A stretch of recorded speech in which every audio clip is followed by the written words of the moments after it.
We are your home theater and AV questions answered. This is AVRant. Want your home theater or AV question answered by Tom and Rob? Send it to question@avrant.com.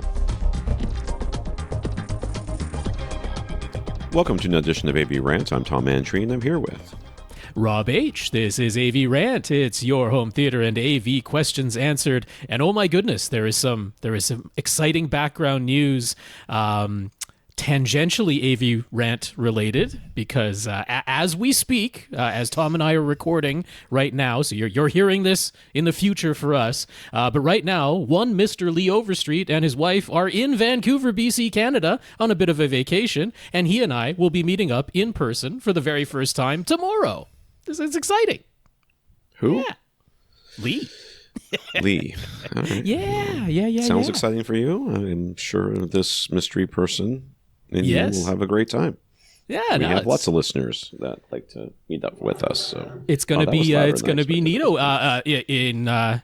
In case you're keeping score and you're wondering, yes, this does mean I'll be meeting Lee Overstreet in person before I ever meet Tom Andry in person. Tom and true. I have still never actually been in physical space together and There's no shaken hands or guarantee anything. that either one of us is real and not just AI. Right. Except that some people have seen us. Seems highly unlikely for the time span that you've been an AI creation and a figment of my computer's imagination this entire time, but Could who be. knows? Who knows? But yeah, We're no, all I'm very just living excited in a about it. simulation. So Yeah, just one or two quick messages from Lee since they arrived, and so they super duper lucked out. You know, this is Vancouver. It rains here all the time.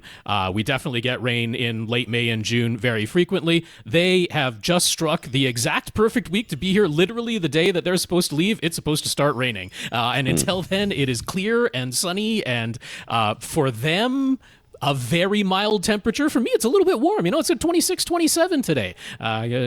Feeling a little bit toasty with our 26, 27 Celsius. But for folks is from toasty. Alabama, it is not very particularly warm at all. It is not warm.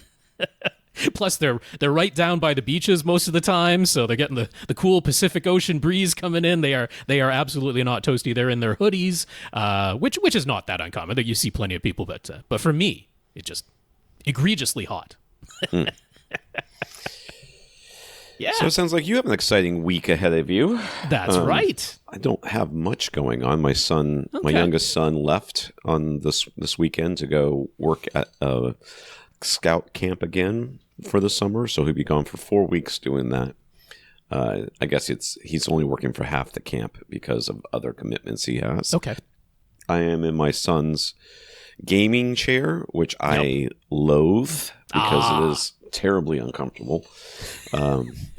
So that's exciting. Yeah, I for gotta me. say, all the gaming chairs that I see on all the streamers and stuff, I'm like I know they're popular, and I know you all bought the gaming chair because everybody else has the gaming chair, but I'm like, that doesn't actually seem like a fantastically ergonomically designed chair for human bodies. So I haven't been a big fan of most of those. So when I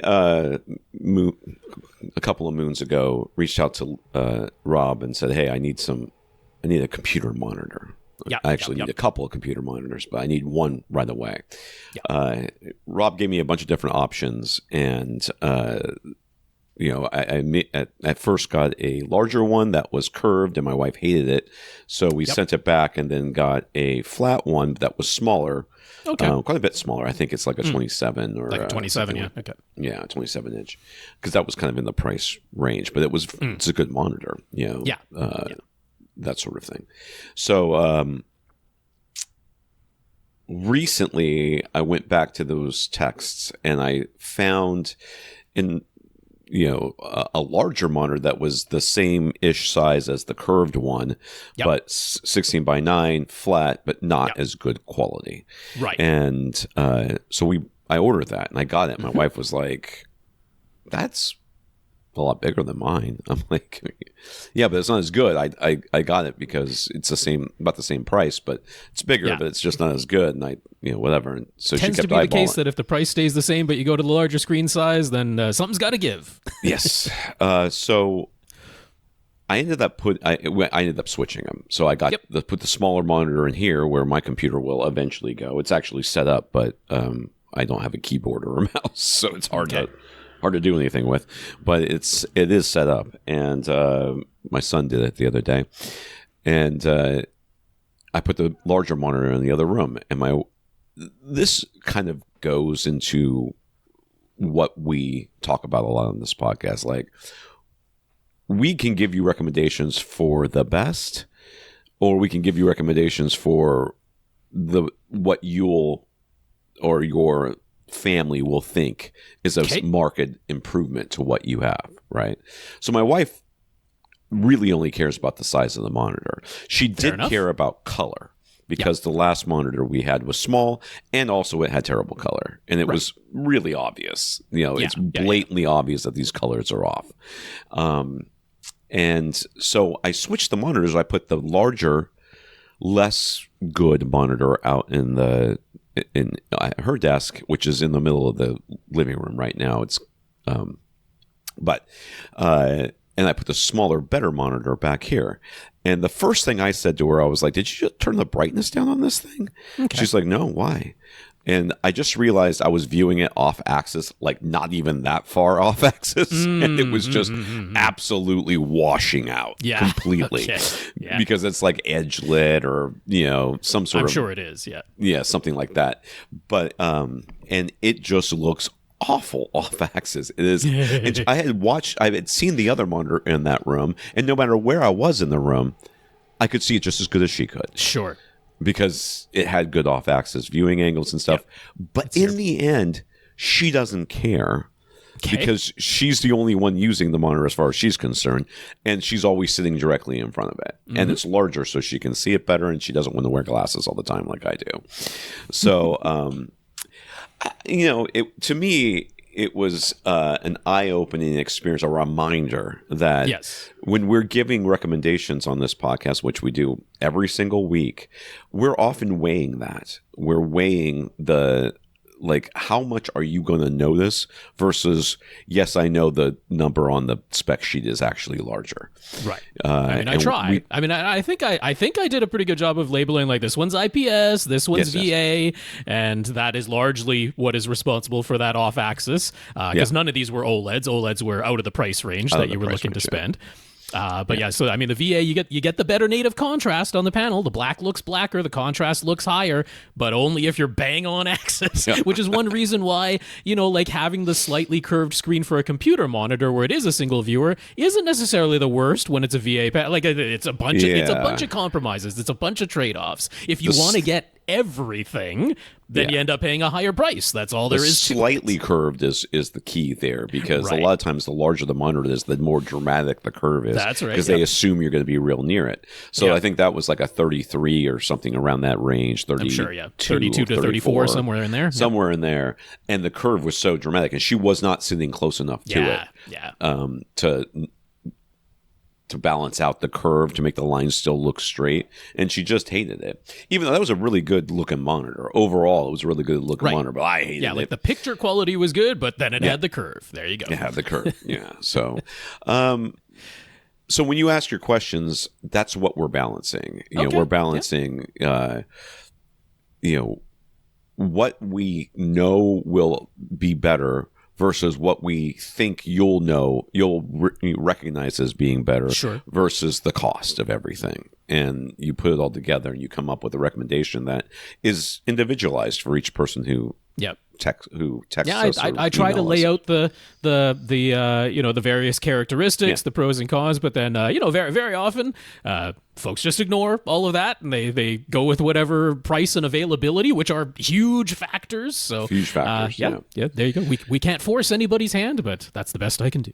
The hardest recommendation to make, and I find this in bikes as well, but is when somebody is starting off and they have a budget that's so unrealistic, right, that you're like, don't try. I've said it before in this podcast, but in bikes, for as long as I've been alive, people have wanted to buy a bike that was $100, and that is just still the case. They come in. Sure. I just had a question with somebody yesterday, and they were like, I want to spend about $100 on a bike. What bike should I get? I'm like, none. You should get none. Because it's like, he's like, well, I'm not sure I want to get into cycling. I'm like, I am sure you will not want to get into cycling if you ride a $100 bike. It will turn you off. It's like, I don't know if I'm into running or not. So instead of buying running shoes, I'm going to go buy these used Crocs at the put on some Goodwill or Salvation Army or something. Boots. Yeah, you're just not. You're guaranteed not to enjoy it. So when somebody comes to us and they're like, I want to spend $100 on a sound bar, which sound bar should I get? Yep. None of them, because they're still literally. Oh well, my friend found this deal one time. First of all, no, they didn't. I cannot tell you how many people have come to me and said that they've found this amazing deal, and I'm like, you just didn't. You've just been telling the story so much that every time you tell the story, the price comes down a little bit, and now it doesn't make any sense. Also, it's at this point 3 decades ago, and prices were a little different back then. Yes. So yes, So anyways, that happened this week, and that's what's on my mind. Other than that, I've just got kids around, and yes, that's it. Summer. Well, we've got oodles to get to this week. We've got a packed topic list with lots and lots of questions. But I wanted to just say up front, I am not quite prepared to do my Sofabaton U3 review just yet, which is good because we don't really have time for it this week as it goes. But I said last week that I had like a few quick early impressions, and I'd like to give just a couple of very quick impressions in case some folks are thinking of purchasing this thing right away. So by and large, I'm impressed with it. One of the things that I'm really impressed with is just how quick the programming is. Because I mean, I've been using the X2, and every time you make a change on the X2, it uploads the change you made immediately to the hub. And there's a little delay, right? There's a little bit of waiting on the Bluetooth communication. I got to say, this thing is zippy. The U3 is zippy. You make the changes and it shows up really quickly, and I'm not waiting around in the app very much at all. So I like that a lot. And then I very much like that compared to the previous U series remotes. You actually do get soft buttons on this. You can choose the device on your screen, click into it, and then have additional commands that show up on the screen that you can scroll through and click on the scroll wheel to activate. The old U series remotes didn't have soft buttons. It was only the hard buttons on the U series remotes. It had a little screen and a little scroll wheel, but all that did was let you select which device you were controlling, and there wasn't even a click. The old U series ones, it was just a scroll, and that you just highlighted which device you wanted to control. So that means this U3 is considerably more powerful as a universal remote than the old U-series remotes because of those soft button commands. And then with the macro command, so the macros is like a completely different section in the app, and you program the macros. And so just all the macros you program, I only put in one here right now, but all the macros you program when you press that macro button just show up. But you can also set up a macro and then tie that to any given hard button in any given device. So basically what I'm getting at is one of the reasons I'm not quite ready to do the review is I have been using activity-based remotes for so long, be that the Harmonies or be that the X series remotes from Sofabaton. I've been using the activity-based remotes for so long that going back to a device by device but with a lot of macro capabilities is like I have to reprogram my brain, right? It's like I have to rethink how I'm doing things to get everything to work exactly the way I want because it doesn't have activities. But boy, oh boy, when you have this many macros and being able to tie macros to hard buttons within a device and then also having a universal macro list, I'm like, if you get creative in your thinking, you can do an awful lot with a Sofabaton U3 for $130 MSRP, or it was $100 on the early bird price. So yeah, basically my biggest complaint, if I have one, is the scroll wheel. No surprise. It's relatively easy to click and scroll at the same time and maybe not be on exactly the device that you want. And then when you are looking at the soft buttons, it's like, well, I tend to be looking at the screen, which means I'm holding the remote up and down, and this is an IR-based remote, so I'm like, oh boy, it's kind of really nice. You compare it to that little R1 ball IR emitter because that makes it almost like a hub. So those are some quick thoughts, some things to be aware of, but I gotta say, I think the U3 might be easier for someone who hasn't been using an activity-based universal remote for a long, long time. Like if they're basically coming into it relatively new, or if they've been used to the device-by-device universal remotes, I think they might have an easier time than me figuring out how to effectively use it, because they don't have to reprogram their brain from activity-based to macro-based. But yeah, overall, I've been quite impressed with it. I like how snappy it is to program. That makes it so much nicer to set up. Cool. Yeah. And I haven't watched anything because I'm just now moving my son out of the home theater into a bedroom. And now I'm hoping to get the wires finally completely run and then run the Dirac. So very good. Well, before I get into what I watched, just to stay on the Sofabaton tip a little bit more, yes, that early bird pricing on the U3 does seem to be gone, so we're not going to post those links in the show notes in the description anymore, because that doesn't lead anywhere anymore for the early bird. But like I say, it's Sofabaton, so I would keep an eye out. There's almost certainly going to be sales on the U3 in fairly short order. But I checked this morning, so as of the time that we're recording this, our discount codes and affiliate links for the X1S and the X2 still appear to function. Supposedly those were ending at the end of May. We're now June 2nd as we record this.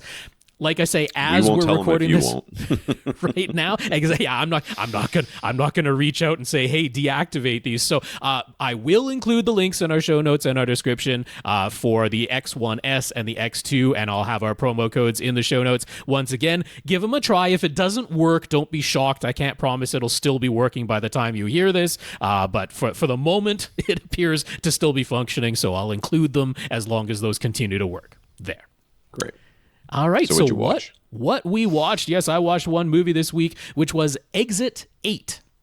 So this is a Japanese film. It is entirely in Japanese, so we are watching this with subtitles for those of us who are English-only speakers or any other language-only speakers. So written and directed by Genki Kawamura, who was actually like a producer on Your Name, which is a really popular animated movie that came out last year, and Monster prior to that. Doesn't have a ton of directing credits, but was the director on this, Exit 8. I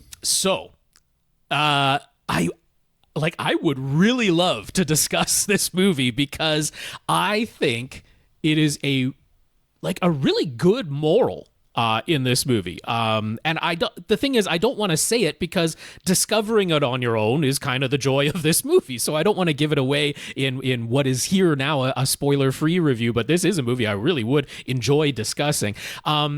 This is a very, very contained little movie. It was shot on a very low budget. And so this is maybe the most video game movie that you might have ever seen. Tom, do you remember the game called PT? That was like part of the Silent Hill universe, and all it literally PT stood for playable trailer. And no, I don't. It was exclusive to the PlayStation 3, and actually they took it away from the PlayStation Store after a while. So for a time there, people were selling PlayStation 3s with PT loaded on it at an exorbitantly high price because that was the only way to get it. But PT was this little playable trailer in the Silent Hill universe where you basically just kept repeating walking down the same hallway. Every time you got to the door at the end of the hallway, it would just loop you back to the door at the beginning of the hallway. But something tiny would change every time you went down the hallway, and you had to notice it and react to it in some way in order to progress in the playable trailer. Exit 8 is almost exactly that premise. There's a young man who gets some life-altering news while he's on his daily subway commute. He gets a phone call and gets some life-altering news. He gets off of the subway train. He's kind of hyperventilating. He starts walking towards his exit 8, and then every time he gets to where the exit should be, he just ends up back at the beginning as soon as he got off the train again, and it just keeps looping and looping and looping. Isn't there a hallway, like a backrooms hallway movie coming out? Is this not the same one? This is a different one? No. Backrooms is in theaters right now. Exit 8, like I say, is a completely Japanese production and came out last year. But yes, not dissimilar premises that are going on here.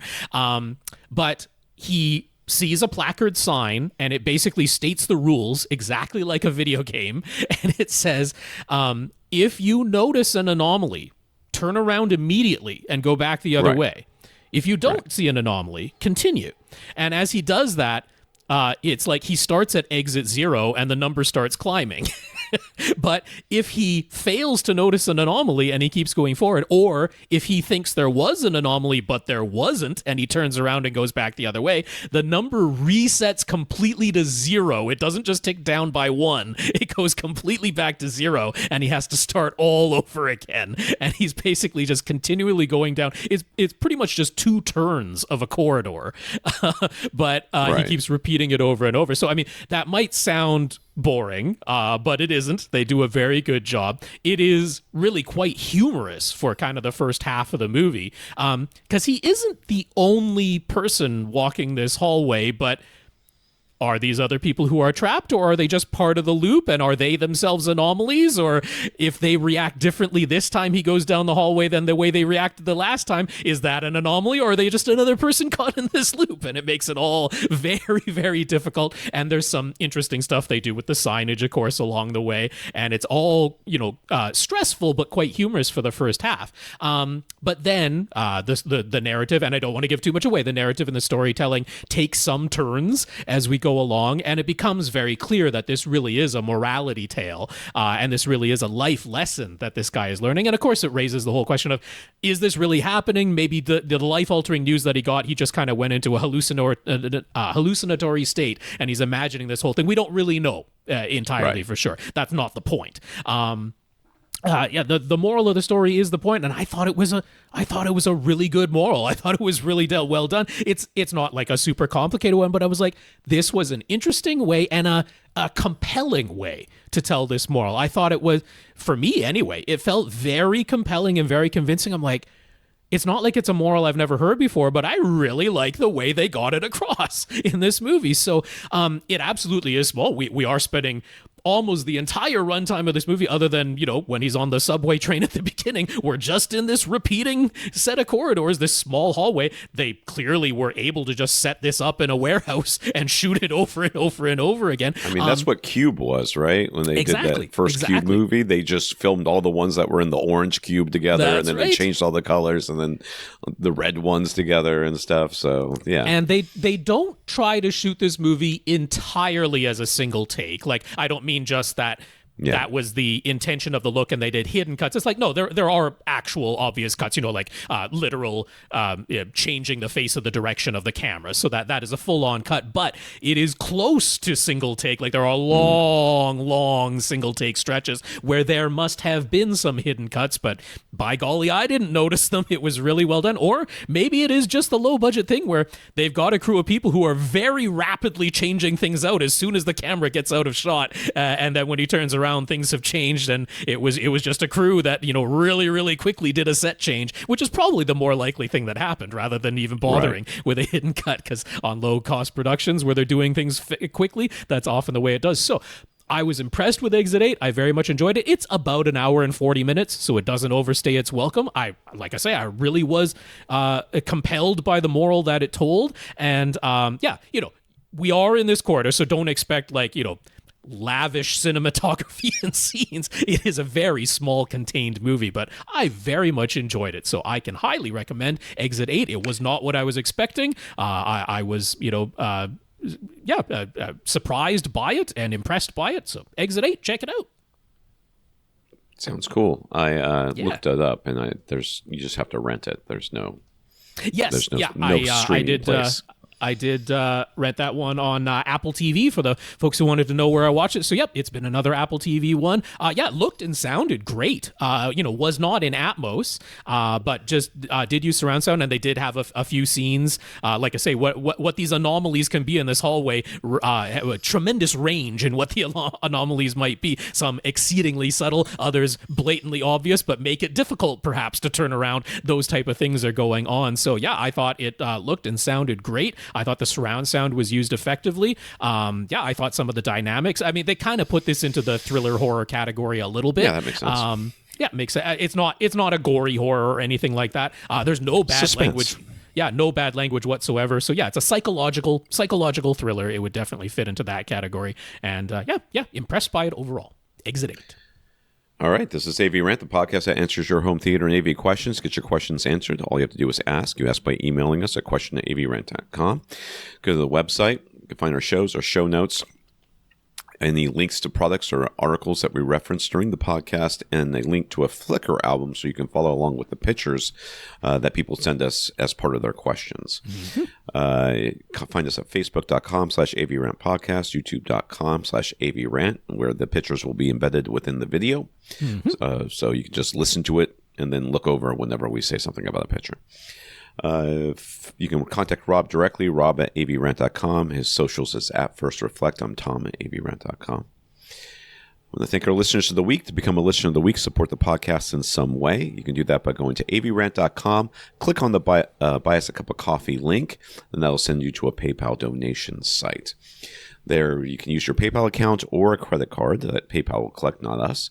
And they will send, if it's through PayPal, if you connect your PayPal account, all the money will go to us. If you use your credit card, then most of the money will go to us, and a little bit will be subtracted for processing.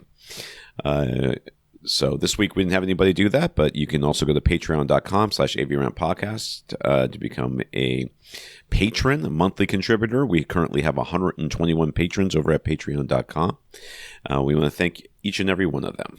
That is right. Once again, that is patreon.com/AVRant podcast if you'd like to sign up to make an automatic monthly donation. So a big thank you to our 121 patrons over there. We appreciate the financial support.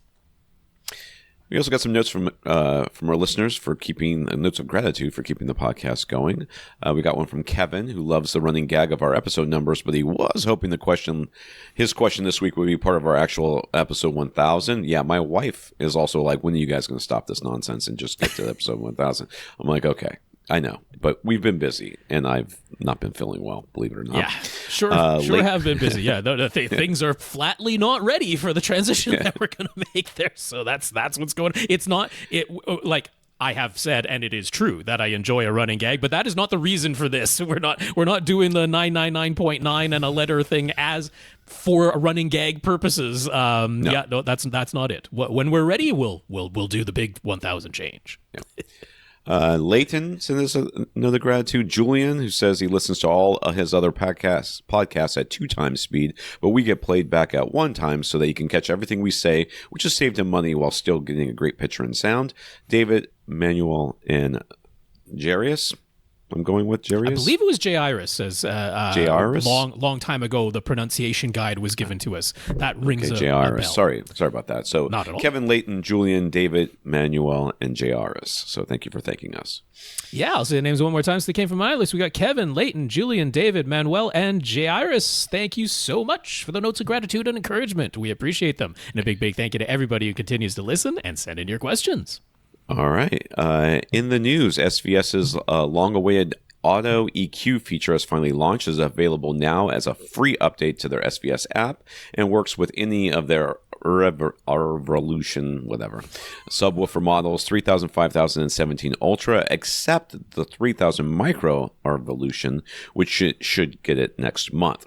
You can run the SVS Auto-EQ app while using just a built-in microphone on your phone and tablet, but for the most consistent results, you can buy SVS's Auto-EQ mic for $45. It comes with Lightning and USB-C adapters to plug into your phone or tablet. The app walks you through the process, which SVS says you should run prior to any other room correction. It's just for the subs, no other speakers. You connect to your sub, select your mic, and can then take measurements in multiple seating positions. The app does just show the mic balanced on top of the seat's headrest, though. It then calculates phase, gain, and EQ settings to target what appears to be a ruler flat response. Then you can manually tune or run separate room correction after having done the auto EQ. If you're going to run another EQ, you want to set this to flat and have it do as flat as possible, and then let your room correction set whatever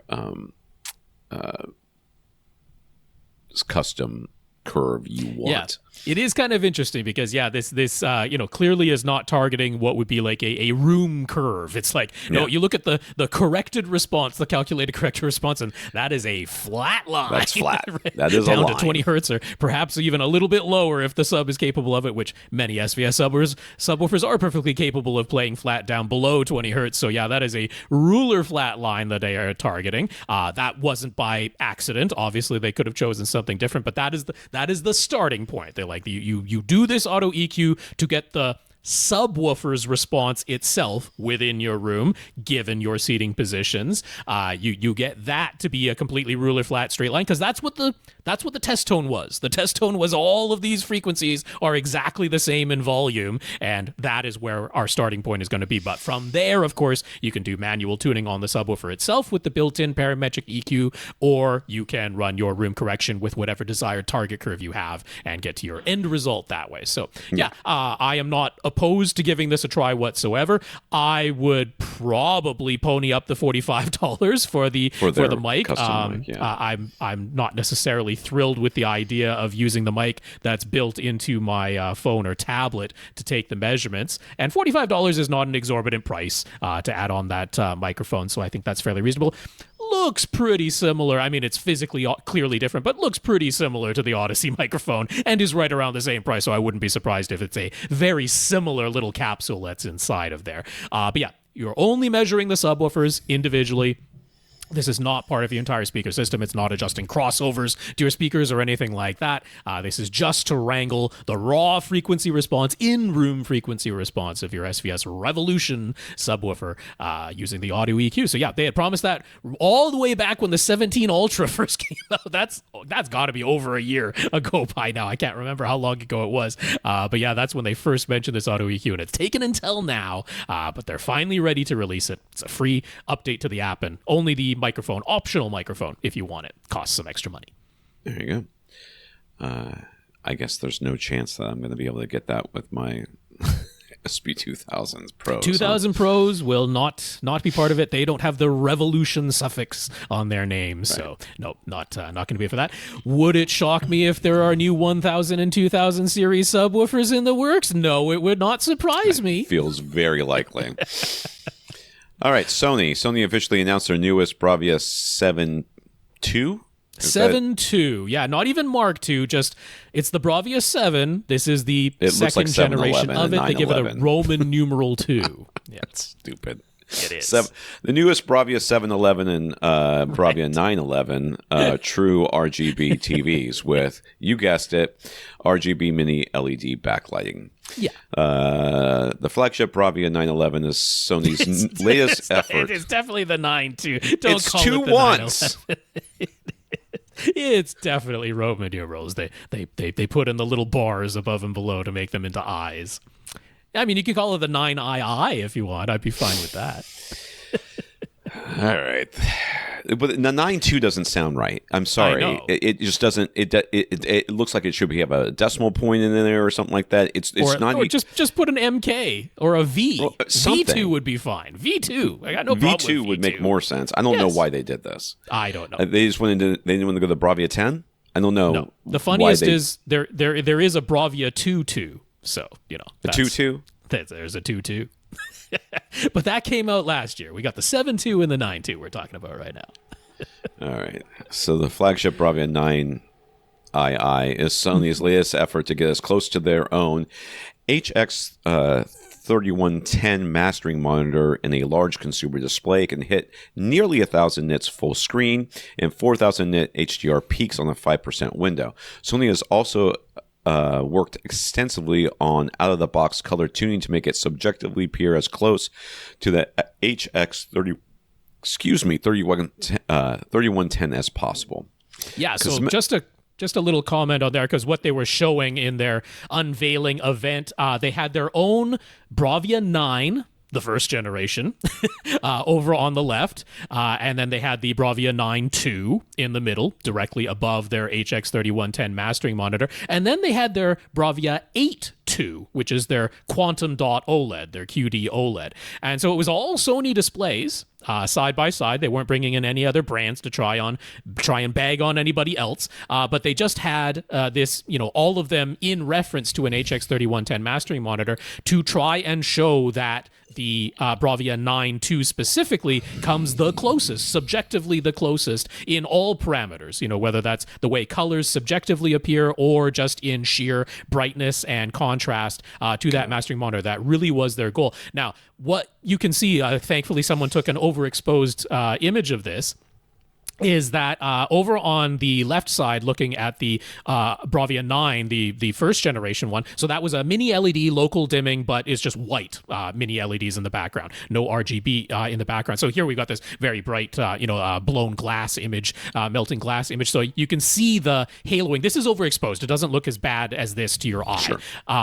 but you can see the haloing around the bright things. But it's like it looks on the camera kind of bluish. It would be a whitish bluish light haloing around everything. Over on the QD OLED, no blooming whatsoever. There's your perfect contrast pixel for pixel dimming on the QD OLED. No blooming whatsoever. Interestingly, the HX3110, which is a dual layer LCD, so it has like a black and white LCD, full resolution black and white LCD, just acting as pixel for pixel local dimming, and then a color LCD layer on top of that. So the HX3110 mastering monitor is a dual LCD, but there's actually a tiny bit of blooming on that one that you can see because it's LCD. It's 2 layers of LCD, but it's still LCD. There's a tiny bit of blooming on that one.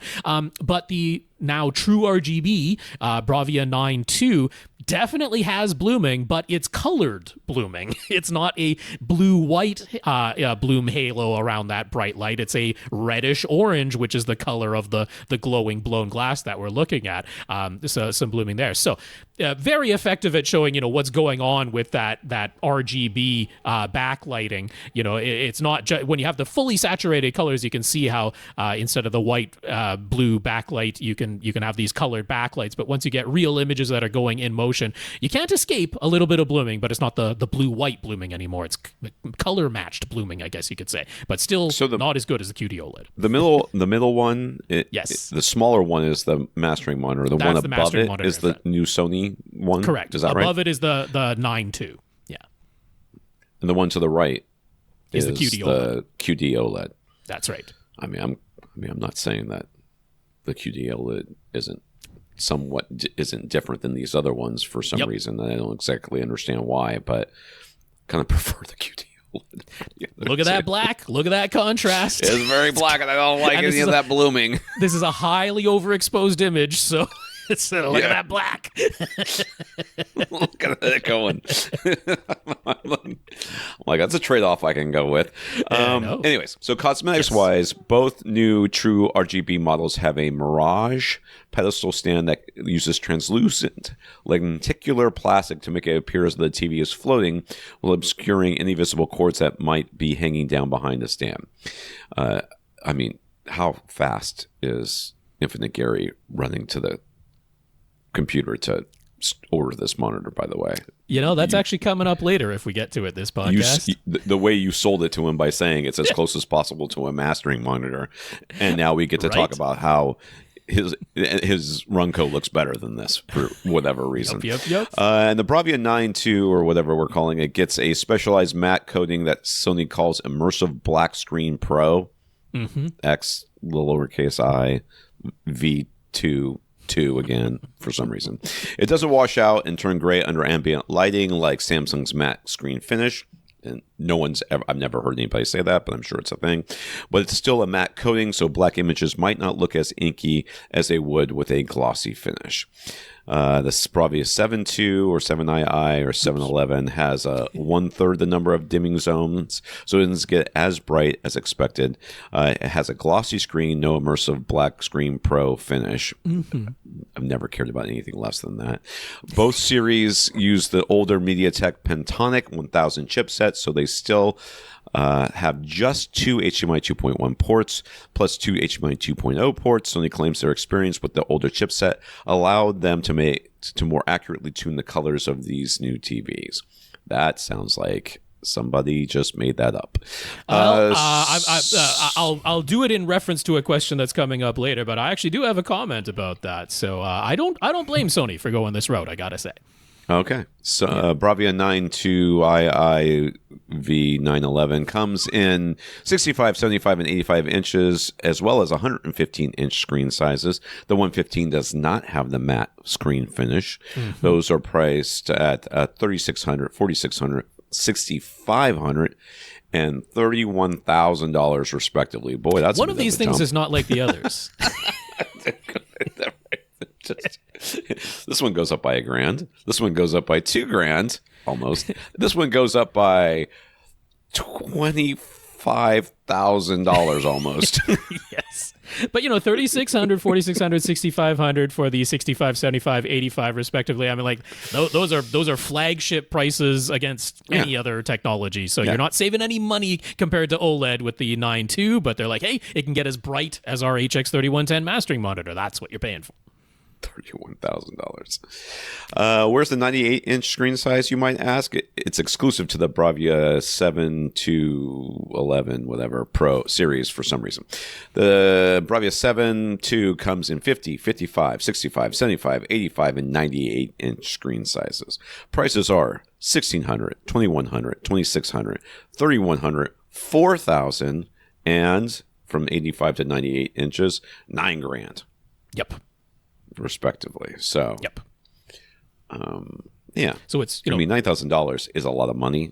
I'm not going to say it's not, but I mean, it's not $31,000. So it feels a lot better.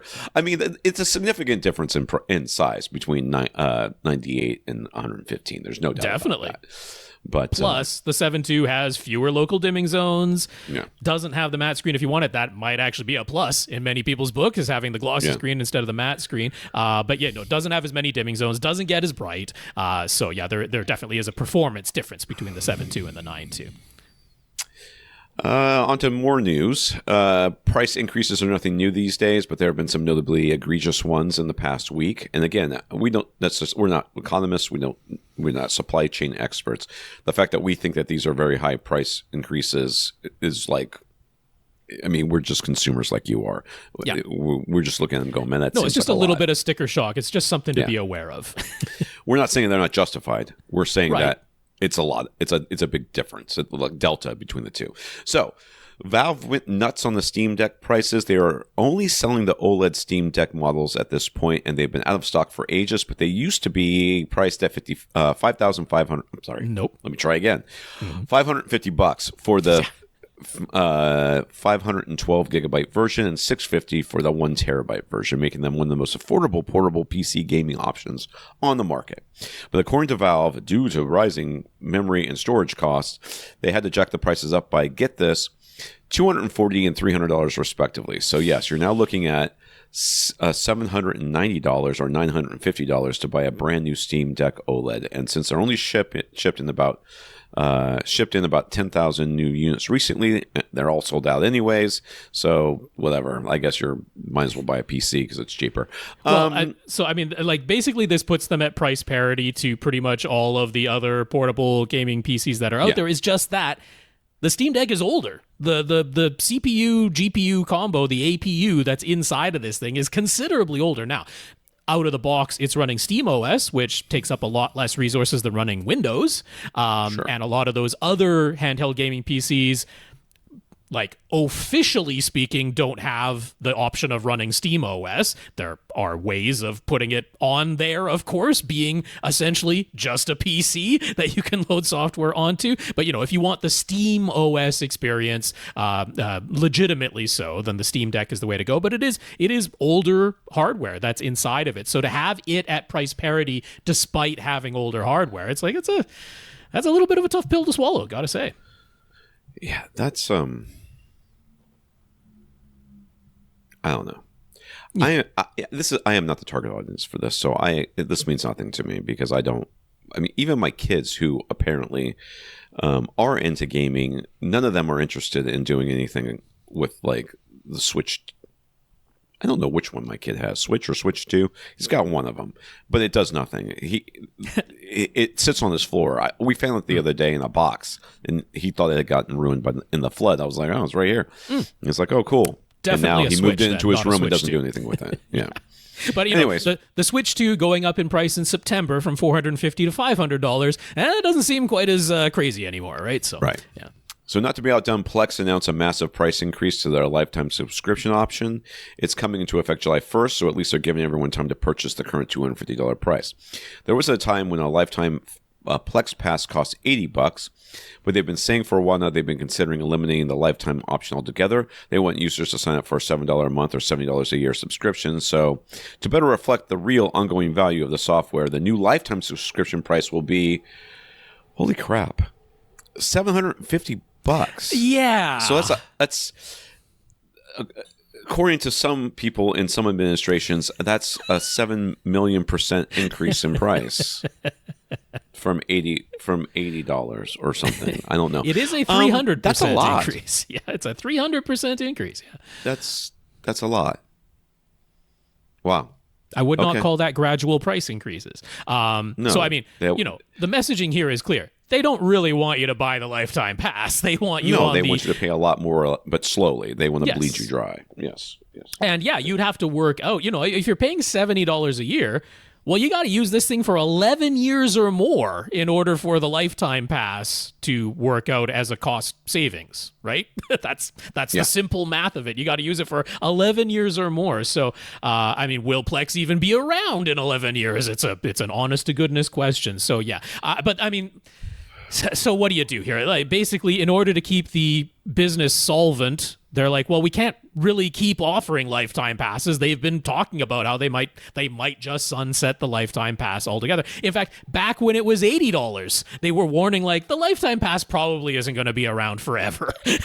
So, they've kept it around until now, which is way longer than maybe anybody thought. There was enough outcry from the community that like, don't take away the lifetime pass. Like, well, if we're going to keep it, we got to make it this expensive. That's their rationale for it. I don't think it's fantastic. I don't think $250 is necessarily the greatest deal going either, but at least that one you recoup your cost in many fewer years than at the new price. So if you are thinking, if you're a big time Plex user, you're going to make use of it, you're going to keep it around for a few years, and you haven't done the lifetime pass already, $250 certainly beats $750. You got a month. I didn't realize that Plex had a cost. I didn't realize that. I thought it was just software, but it is. So I mean, there still is the free version, which does a lot. But if you want to be able to do outside of your house viewing, if you want to be able to share your Plex library with other users, if you want to be able to do the TV tuning, the over-the-air TV tuning and DVR recording, if you want to access, I forget, there's certain other features. It's all behind the Plex Pass, the paid tier. So I mean, there's a lot you can do if you're just a single user in your house, and that's all you want to do. You can pretty much use the free software. That'll be fine. That's why I thought that was free. That's right. All right, comments from listeners. Mike sent us a couple of links to articles posted at Headphonesty.com. So I mean, they want to call it Headphonesty. Yes, Headphonesty.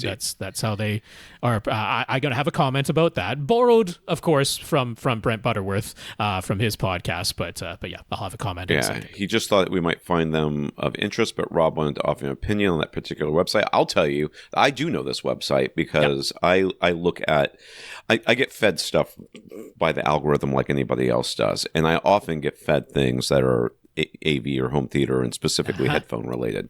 And never have I ever clicked on that article from them because I thought I was going to learn something true.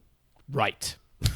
Every time I've ever clicked on it, I was like, well, this is going to be a bunch of BS, and I've never been disappointed. So I don't know what Rob's opinion on this website is, but I do visit it simply because I'm like, how can, well, I mean, I am a middle-class white male. I know how people can be confidently wrong, but it feels purposeful. It feels like it's a troll website because it's so bad. But maybe it isn't. Maybe we will believe it to be true. I don't know. I do not want to bag on Mike whatsoever. You look at the headlines, and honestly, the main article that he linked to first, I'm like, it wasn't the worst. It wasn't the worst I've seen from. So, as Brent Butterworth and Dennis Berger on their podcast refer to this website, Headphonesty, because you don't have to change the spelling, and that is exactly what it is. And Headphonesty is a pretty good description. Why headphone is even in the name, because they barely write about headphones ever. But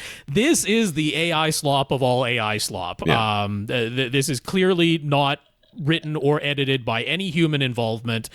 They maybe do a quick prompt, or more likely just have it crawl other AV websites, and whatever pops up, it automatically generates some stuff. Like I said, it's the one always like audio files all agree that this is these are the things that you need to have in your home theater. And I'm like, first of all, audiophiles don't have home theaters, and second of all, what? But it's very much AI generated slop. Yeah. It is not something I would put any confidence in whatsoever. But like I said, I don't want to bag on Mike because, like Tom and I are coming at this subject with a whole lot of experience, and almost everything that's mentioned in the Headphonesty articles, I'm like, yup, I remember reading about that. And, like they mix and match a whole bunch of stuff. It's often very contradictory within the article itself because it's all just AI generated stuff. One that Mike linked to, which was, to do with comparing 192 kilohertz sampling with 44.1 kilohertz sampling. I'm like, it went all the way back to, a really good source on that whole subject that I linked to years and years ago, and that there was the image of it, but then the AI generated image on the headline. It was like, so they just grabbed a bunch of famous acousticians' faces and slapped them all together in an AI generated image. I was so for Mike, for everyone else, if you want to read Headphonesty as a bit of light entertainment to see what AI slop is doing, okay, but yes, please don't take it like I say, there will be individual sentences or entire paragraphs or things that were just lifted verbatim from other websites, and some of those are going to be perfectly fine individual sentences or paragraphs. But yes, as a combination, don't put any faith in what is written over at the Headphonesty.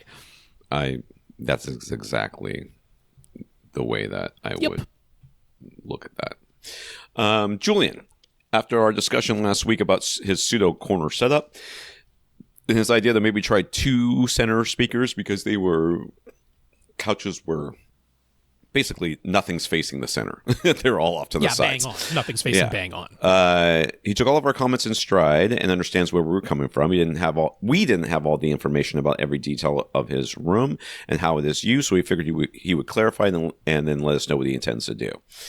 We were correct that he sits in the left seat of the love seat and his wife sits in the right seat of the couch along the left wall. So they do not sit on the same couch. Mm-hmm. And it looks like where his wife sits, some elderly dog or very small dog that's coming up comes up the little stair thing over there, and that's probably why she sits over there, because she loves the dog more than you, which is fine, because I think that's true in my house as well. But they also have 2 dogs, one of whom is older and has lost her vision now, so they have doggy steps to help her get up on the couch. Okay, there we go. Yep. Both doors out to the patio do get used, so blocking them in any way is a no-go, but he actually used to have the TV stand partially in front of the patio door and basically facing directly at the love seat, but the dogs sort of decided for them that placement wouldn't work anymore. They do access the window behind the TV almost daily, so fully committing to a corner setup won't really work either. He cares about the audio much more than his wife does, but she does care about being able to see the TV clearly from where she sits, and she cares about being able to clearly hear dialogue. So angling the TV in this diagonal fashion lets them both see the image clearly, and Julian does get good sound quality from the surround setup as long as he maintains a clear line of sight from all speakers in the seat. And it also just so happened that he was able to set up his pair of subs so that his seat gets good strong bass, while his wife's seat is in a bit of a null, which works to their mutual advantage since she doesn't enjoy strong bass. Yeah. But the dialogue clarity could use a bit of improvement. He's found that if he aims the center directly at either seat, it does get a bit better for that one seat while getting worse for the other. So since he already has a second center speaker on hand, and he's so limited in terms of being able to change anything in the setup, he's going to go ahead and try using both center speakers at the same time, with them each aiming directly at the 2 separate seats. He'll wire them together in series as we just suggested and see how it goes. There's no, I think we said to do that anyways. There's a chance that there'll be some comb filtering and some issues that happen because of this, but you won't know until you try. And don't be afraid to not aim it direct, like over angle them so that they're not directly pointed. Like they're pointed maybe off each the one is shoulders. pointing at the middle of each seat instead of like straight at the listener, so that there's more separation in the difference in angle between the left center and the right center as it's. So I would try starting with aiming them both at the people and see how it sounds. But if it sounds weird or something, then start rotating them out away from each other, basically. Yeah, this until is going to be some trial people. And error for sure. Yeah, But for sure. No problem with it. Yeah, no, I mean, I did say last week, I'm like, if time is the main priority, then I wouldn't even bother because the KEF speakers have nice wide dispersion. If ever there were a speaker that has even dispersion, it's going to be a KEF LS50. But yeah, no, given all of the new information that's been relayed to us, and given that you're willing to give it a try, then absolutely. I mean, yeah, it's not costing you any money. It's just costing you some time and some trial and errors. So yes, we're good done idea. with that. Joe Klusnick wanted to share that he hosted the first in-person get-together of the Greater Sacramento Home Theater Group that is part of the CommunityAV initiative over at Facebook. I don't know what any of this is, but go on. Joe is one of the admins for the Greater Sacramento California group specifically. Yeah, so I mean, this is kind of a fun thing. If you're in the U.S. or Canada, you can go to the CommunityAV website. I'm going to have a link for that in the show notes and in the description below the YouTube video. So you can put in your country. Right now, they're only listing U.S. and Canada. Put in your state or province, and it'll show whether there is a group dedicated to your area. It'll be a Facebook group, but yeah, it's kind of nice that if you want to share this hobby in person with people who are in your local area, this is one way to do it. CommunityAV. There you go. He wound up with 7 guests over to his house to demo his own home theater. He used his Kaleidoscape and reselected a bunch of scenes with a Kaleidoscape script that showed the cover art in between each scene to act as a little intro. He focused on music demos, black level demonstrations of his JVC projector, deep bass, car races, and war scenes. If you want the full list, nobody's doing the romantic long looking in each other's eyes scenes, because that's not what this is about.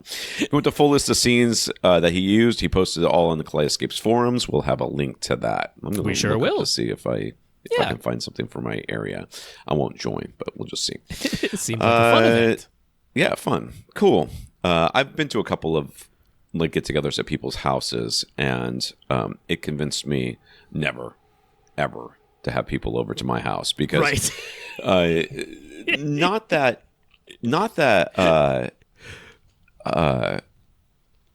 anybody was rude or anything like that. It's just the whole thing. The whole reason you go there is to be judgy, and I don't need you to come over to my house and be judgy, because everybody's almost. I think it's hard to say without fail, but I'm sure there's somebody who has a no compromise home theater. But most of us have compromises in some way. There's honestly no such thing. If there's one thing the other person did that isn't the way you would have done it, yes. Well then. I wanted to place my subs there. Shut up. Right. Get out of my house, nerd. So, yes, I'm glad that went well. That's great. Yeah. Jonathan. So questions here. Jonathan recently moved to a new home in Canada, so a new home theater must be built. He's going to use a room in his basement. The ceiling is covered in drop tiles. Yay. It was very easy to move some ceiling tiles aside and run speaker wires. He used an old spool of 14-gauge CL2 rated speaker wire for monoprice he had on hand for ages, but he decided to double check and discover that Canadian building codes for in-wall speaker wires are stricter and use different codes than the U.S. ratings. CL2 is not up to Canadian code for in-wall wires. Okay. But we're just in drop ceiling, which is not the same thing. Well, that's what's all this is going to be about. But does he actually need to replace all of his speaker wires in this case? If so, what speaker wire would we recommend to him without breaking the bank? I don't think that you need to, because you're not in a wall, you're in a drop ceiling. So exactly. Yes. Yeah. Happily, you should be perfectly fine with the monoprice CL2 rated wire that you ran, because a drop tile ceiling is not considered an in-wall installation. It is completely accessible, as you found. Very easy to just move some ceiling tiles aside and have full access up there. There is going to be something above that drop tile ceiling, very likely just the joists and then the bottom of the floorboards for the room above. But yeah, it's not considered an actual permanent in-wall installation when you do that. That said, there's every possibility that he ran it across the drop tile ceiling over to a wall and then dropped the speaker wire down behind some actual drywall. That's certainly not unusual or out of the question. And technically speaking, you are supposed to have, fully rated wire for the portion that is behind the drywall. The stuff that's above the drop tile ceiling doesn't even need to be in-wall rated, so CL2 is perfectly up to snuff, no problem there. But if it is actually going behind drywall, behind an actual wall, then technically you are supposed to have the rating. So as I quickly mentioned at the very end of last week's podcast, if you get something that is plenum rated, that's more than you need, but plenum rating is going to be perfectly fine in both the US and Canada. So like if you are still buying from Monoprice or Parts Express or bringing it in from Amazon.com or whatever it might be, if it's plenum rated, you're going to be perfectly fine in Canada. But yeah, you can go to like justonecable.ca. They're going to have Canadian in-wall rated speaker wire at a not exorbitant price. So that is where I would point you if you have that scenario. Okay. Yeah. There is a Central Florida group. As long as speaker wire runs are 50 feet, is 14 gauge okay? Does he need to use thicker speaker wire? Dude, I cannot tell you how little I have started to care about the gauge of speaker wire. It has gotten to the point where I'm like, technically, you know what I mean? It's not even, it feels beyond pedantic to start to talk about these things. I'm like, if it doesn't start with a 2, I'm okay. Right, you know yeah. I don't care how long your speaker wire run is, unless it's like something that has 3 digits.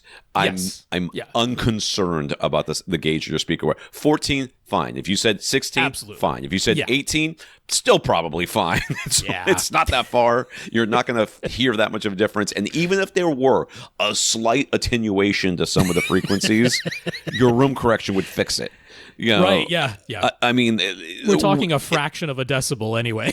Yeah, it's just, we have moved past this. It's like this speaker gauge wire conversation and DAX inhabit the same synapse in my mind. Right. Just the same thing. Like, can we stop talking about it, please? Not that I think this question is stupid. I think this question is very... Not at all. No, of course. Fine, I mean, all the guides that you can look up that say, for this length of run, this is exactly the gauge that you need before there is any sign that there's any attenuation at 20 kilohertz. And very often the attenuation is happening at like 100 kilohertz. So who the heck cares? But yeah, no, on 50 feet, 14 gauge are going to be perfectly fine. Yeah, if it was 200 feet, maybe I'd go thicker than 18 gauge. Like that's about where I am these days. I'm like a big old spool, a 500-foot spool of 16 gauge speaker wire in a room in a house, I'm never going to worry about it. Right? A room in a house. Well, yeah. Yeah,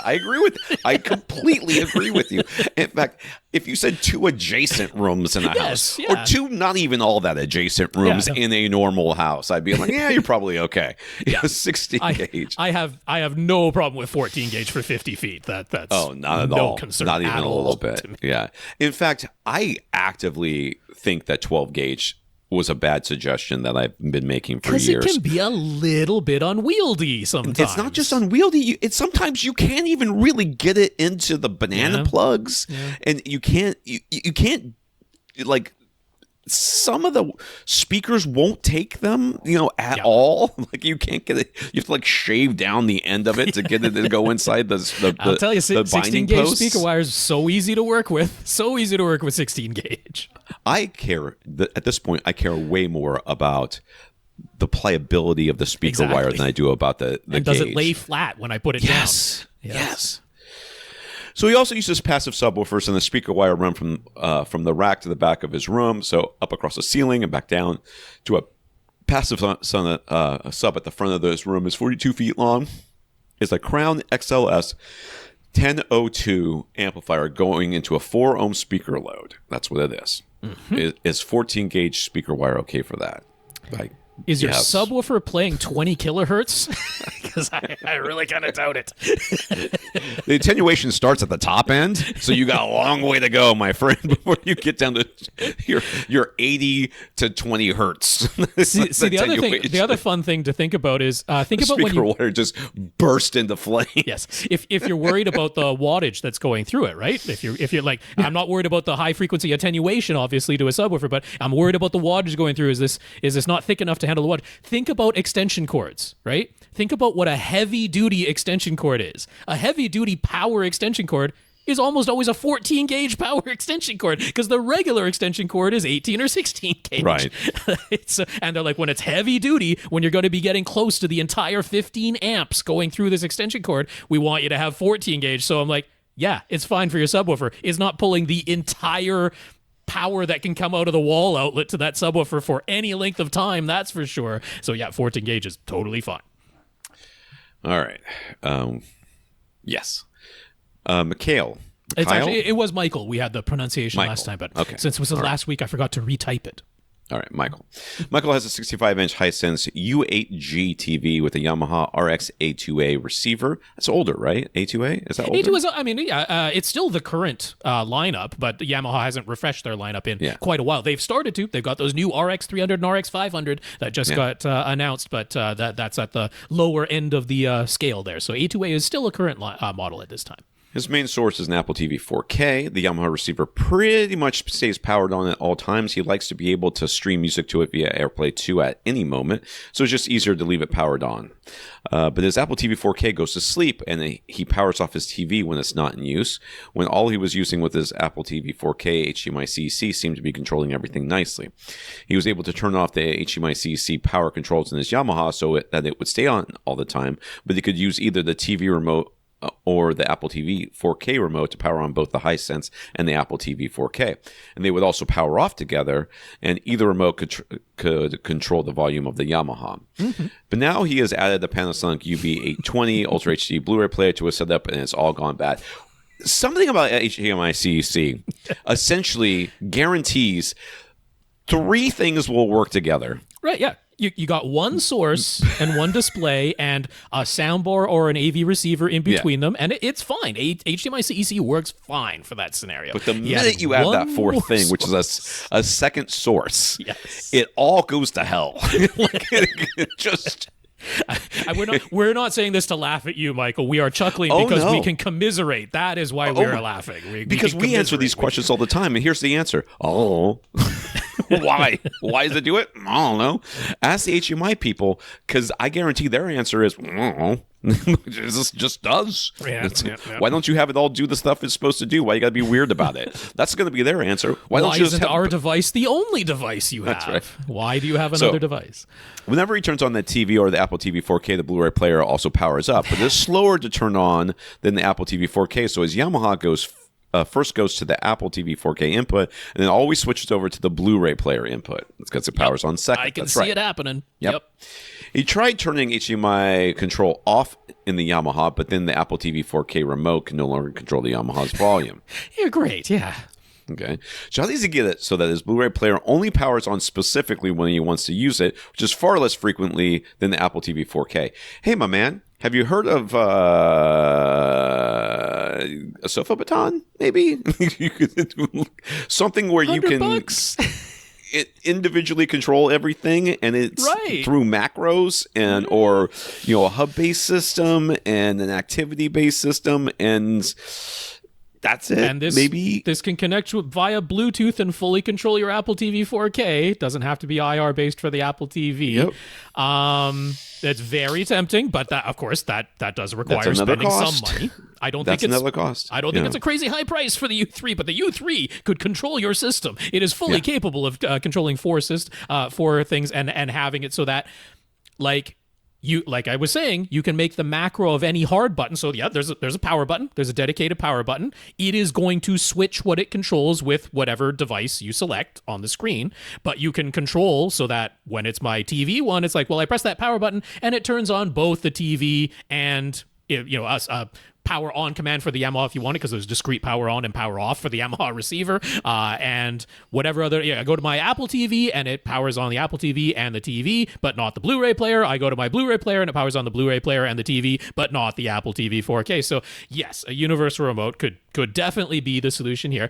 Now, I am of course going to suggest the Panasonic Ultra HD Blu-ray player has its own HDMI-CEC settings.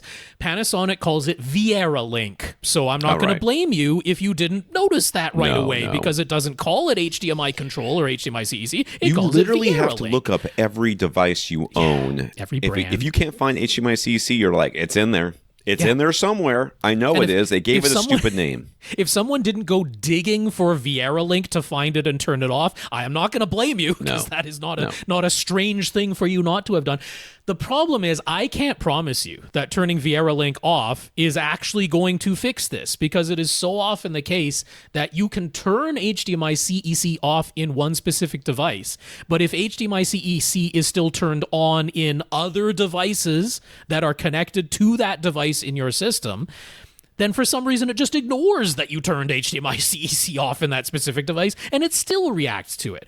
The other thing is, I don't know if he has the desire to pick up the Panasonic Ultra HD Blu-ray player remote and still be able to control the volume on his Yamaha.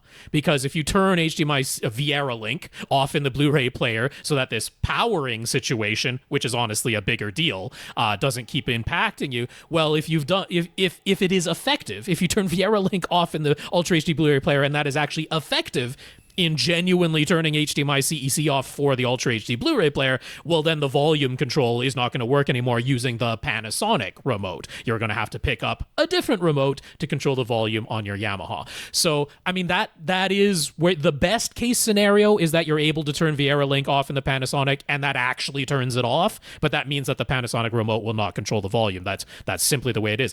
The negative side is you turn Viera Link off and it still ignores it. Just powers things on the way it has been all along, and as if that setting meant nothing to it, which is sometimes the case, and I can't guarantee which way it's going to be. So if all of that is a no-go, then yeah, I can definitely recommend picking up a Sofabaton U3, and that might be the way to go. Honestly, the minute that you pick up that fourth device, that second source, the minute that happens, you might as well upgrade, because it really is. Trying to get HDMI-CEC to work is like gambling, because not only is it unlikely to work the way you want it to, if it does work the way you want it to, it's unlikely to continuously work the way you want it to. Something could change, and you'll email us and be like, hey man, it was been working for 3 years and now something's different. And we're going to be like, I don't know. And you might as well, I think, because in the end, this will give you the ability to make change, like add devices, make changes, and you will have control over how things operate. And I mean, for $130, man, I mean, that's a fraction of the increase in cost for. And you're not even switching between TV remote and Apple TV remote anymore. It's the same remote every single time. One remote. Yeah. So are we on B here? Is that it? Yeah. Okay. Another annoyance is that sometimes the TV does not lock onto the Yamaha's HDMI output signal. Typically just needs to turn the TV off and then back on, but sometimes the only way to get the HDMI signal back is to fully unplug the TV and plug it back in. Could simply replacing the HDMI cable between the Yamaha and the Hisense fix this? Or is there some other way to stop this annoyance from happening? Yeah, a universal remote. Just use the universal remote. Stop. Well, I mean, if it's actually just losing the signal, I mean, again, I don't know what that means, probably tied to CEC, right? Because like once in a while he does power that Yamaha AV receiver off. Not very often, but every once in a while he does. And it's like most of the time it's staying on all the time, and then the TV is powering off and back on again, but it's doing so through HDMI-CEC commands. The Yamaha just acting as a pass-through between the Apple TV 4K and the TV. So it's like, once in a while that handshake, it's like it tried to retain the handshake with the Apple TV, but it lost the handshake with the Yamaha, and now I have to either power it off and back on again, or fully unplug it and plug it back in. It's like, if you turn HDMI-CEC off in every single device, all of them, all 4 of your devices, you turn it off, then it really will be off, and rely on a universal remote, then the chances of this happening go way down. Yeah. Fabricio is what I'm going with as far as the name here. Fabricio found an old pair of Sony don't like that, EC70 speakers, which were originally part of a compact hi-fi system, the MHC EC70, which it just rolls off the tongue, with a head unit that included a CD player, AM/FM radio, and a tape deck. I feel like I owned this at some point in my young life. Something similar to this. All right, yep. But he only has the speakers, and around back they have 2 pairs of speaker wire permanently attached to the back of each speaker. There are the regular red and black wires on each speaker, but also a pair of blue and gray wires on each speaker. He just wants to connect the speakers to a Bluetooth amp, but with 4 wires coming out of the back, how does he do that? Where is the... Is it bi-wired? That would be my guess. It is genuinely bi-amplified. Yeah, and so it kind of an interesting setup from the information that I could find on it. So on the original head unit that came with it, that had the CD player and the tape deck and everything built in, and the amplifiers built in, it did have separate high frequency and low frequency binding posts. So the red and the black went to the high frequency, the blue and the gray went to the low frequency, but going by the specs, there was only one amplifier for the low frequency section. It was mono going to the left and right for the low frequencies. It was stereo for the high frequencies because they had two 80-watt amplifiers for the high frequencies, but a single 160-watt amplifier for the low frequencies. That was shared between the two of them, so kind of a weird setup. That leads me to believe that you don't just have a passive crossover built inside of these speakers, because that wouldn't work so well if you had a mono signal going to the bass drivers with just a regular crossover going in there. I think the crossover was genuinely happening inside of that head unit, and it would make sense for the price of this thing that they didn't bother putting a crossover inside of these speakers. It was relying on there actually being separate signals going to the bass drivers, a mono sub-bass signal going to the two bass drivers, and then a stereo signal going to the mid-range and the tweeters. So I'm a little hesitant to say just hook all four of these wires up to a regular amplifier, because you're going to have some high frequencies going to those bass drivers that they are absolutely not up to the task of playing if you just wire it that way. So there's not really any functionality problem just using the red and black wires, because then you're just going to use the mid-range driver and the tweeter, and apparently that mid-range driver is playing down to about 120 hertz. So it's not all of the bass is missing if you do that. It's going down fairly low. But yeah, if you hook in those gray and blue wires or whatever it is, then you're going to end up sending high frequencies without any sort of crossover network to those bass woofers, and they are not up to the task of playing that. You're going to have some crazy distortion going on if you do that. So, Can you get some other speakers? Because I don't think these are the right speakers to connect to a normal amplifier. Well, I mean, I can understand the thought process. I've got these sitting here. I might as well plug them into something. How do I do it? Well, now you know. That's how you do it. You do it, and you just ignore the fact that those bass drivers aren't moving. Yeah. And that's it. And then you can hear things. So, asked and answered. Tim and his wife are having a new house constructed. He'd like our help with the media room. Plans have been drawn, but he's still at the stage where changes could potentially be made. The media room is upstairs on the second floor of his house. It will be 15 feet 2 inches by 16 feet 10 inches. One of the 15-foot walls.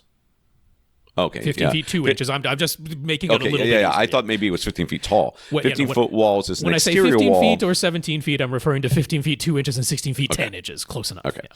So the 15-foot walls is an exterior wall with two windows side by side and slightly off center. The interior 15-foot wall has a bump out to cover the chimney that is coming up from the first floor, and the other side wall is open. Other side of the wall is open to the floor below, so that first floor family room can have a grand high ceiling. Each 17-foot wall has an opening close to the interior 15-foot wall. Boy, I hope there's a plan. There's a diagram right below. Oh, good. So go to the YouTube or the Flickr album. That's right. See this, because I'm not being able to vision this. Okay. So each 17-foot wall has an opening close to the interior 15-foot wall. One side leads out to the hallway. The other side leads to a small vestibule that then leads into an office/lounge. He wants the media room to deliver a cinematic feel, but he's also into using a dedicated racing simulator, and the plans as they are drawn now include an opening from the media room into what is essentially a closet-sized space where his racing simulator could be set up. The current plans include double doors to close off the racing simulator space, pocket doors to close off the hallway entrance, and no doors to close off the small vestibule itself, but pocket doors to close off the office/lounge. So in the current plans, the media room could be enclosed with all of those doors shut. My Lord, none of that makes any sense, but here we are. I can see the bump out for the thing. For the chimney. No, I'm looking at the bump out into like the little closet for his racing simulator. For the racing sim. Yep. There's the chimney. There's the doors. Does that room have another door? Yeah, there's the hallway, and there's the door that goes to another door. So he's going to have this weird vestibule thing open there. Yes. Yeah. No door on the opening from the media room into the little vestibule, but then there is a door between the vestibule and the office/lounge. So it's not that it's completely open space from the media room into the office. But those are pocket doors, sliding pocket doors to the office, sliding pocket door to the hallway, and then some smaller double doors to the racing sim.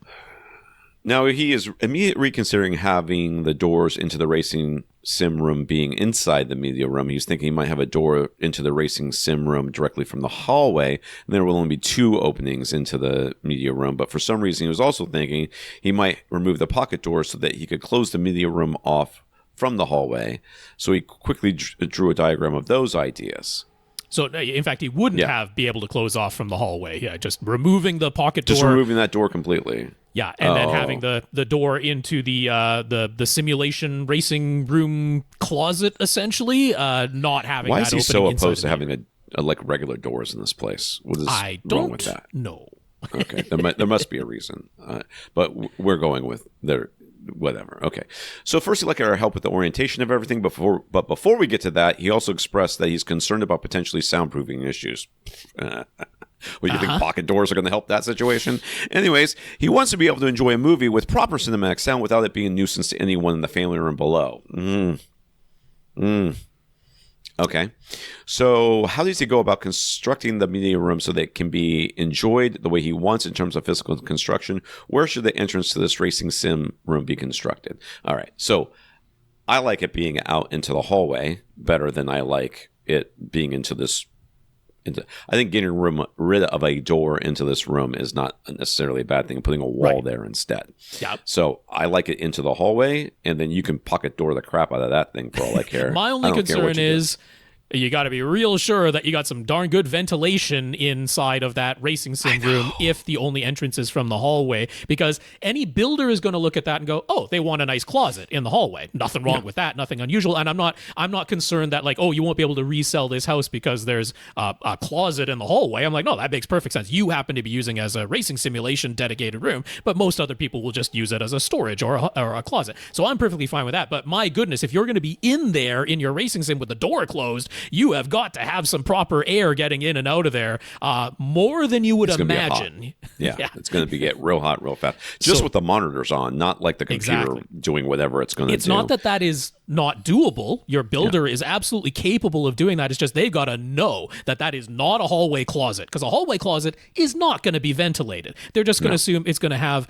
regular bifold doors or slatted doors, and there's not going to be a particular air return or air feed into a closet. And that they're going to look at the plans and think that's all you're building is a hallway closet, like a walk-in hallway closet, which is kind of cool. I like that. But you are actually going to be in there with heat-generating things, and probably for more than 10 minutes if you're a racing simulation fan. Yeah. So, you've got to have crazy good air supply and return inside of that closet if you build it. It can be done. It's just your builder has to know about it. But now the bigger part. I agree. I think the entrance to the racing sim should be from the hallway. That makes sense. Yeah.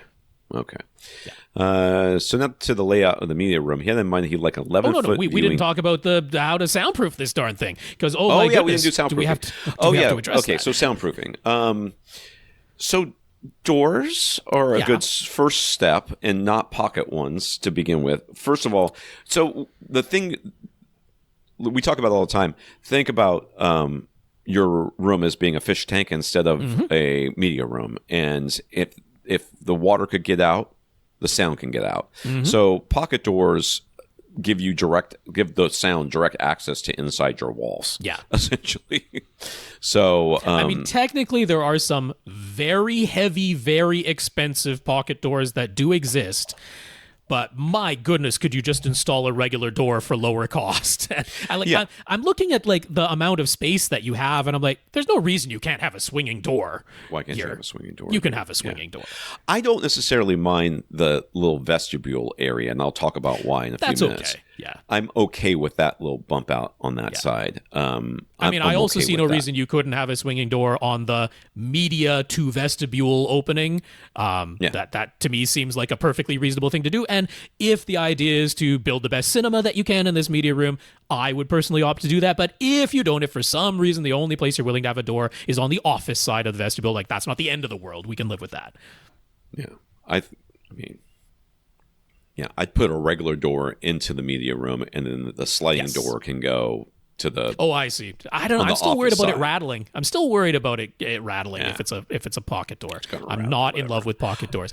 I don't love pocket doors either. But on top of that, this media room, and it literally can be the media room is the only room in the house where this is the case. It needs to be built different. If you want to be able to play movies at cinematic, quality levels and not have it bothering people in the grand high ceiling family room below, you have to build this room different. Now, you don't have to go insane, thankfully. Your builder should be up to this task. It can be as simple as the framing doesn't necessarily have to change.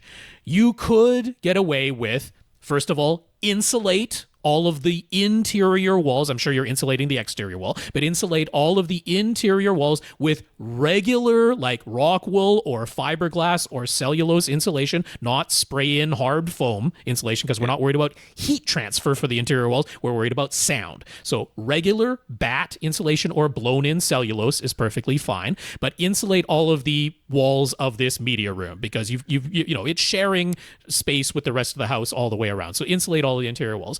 Like I say, the studs don't necessarily have to change, but if the studs don't change, then you're going to want to do decoupled drywall just for the media room, just for the inside of the media room. If you insulate and decouple the drywall, and what that would mean is either sound clips and hat channels, and then the drywall is mounted on top of that, or if they're properly installed, there's nothing wrong with resilient channels. It's just resilient channels have to be properly installed, and very often they're short-circuited. They put the screw right through the resilient channel into the stud, and now the resilient channel might as well not even be there. So sound clips and hat channels are more sure that nothing is ever going to be installed incorrectly. But yeah, you want to decouple the drywall that's inside this media room. So yes, we are increasing the cost somewhat, but it doesn't have to be drastic. This doesn't mean you have to redraw all the plans for all the structure of this house. You can do soundproofing without going to that extent.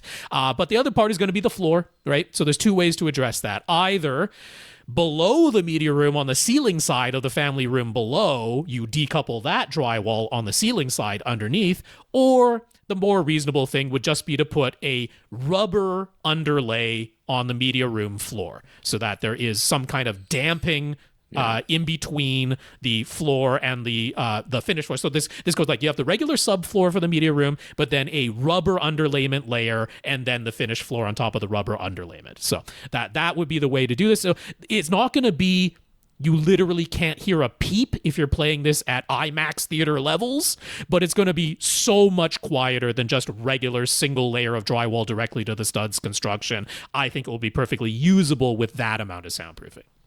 Yeah. The other thing to remember before we go too far is, flanking paths are... Yes. They're everywhere. Yes. So you need to be careful of things like outlets and, lights, can lights and stuff like that. So there's ways for this to get out. Putty pads around all of those things where air could potentially move in and out of this room. Yes. So now to the layout of the media room. He has it in mind. He'd like 11-foot viewing distance, but he's concerned about the necessary screen size. He looked up SMPTE, SMPTE, and the THX recommendations. They only suggest 30-degree and 36-degree fields of view, respectively. He was personally leaning more towards a 110-inch screen, which would give him a 40-degree field of view. So that was one question that he needs to get sorted.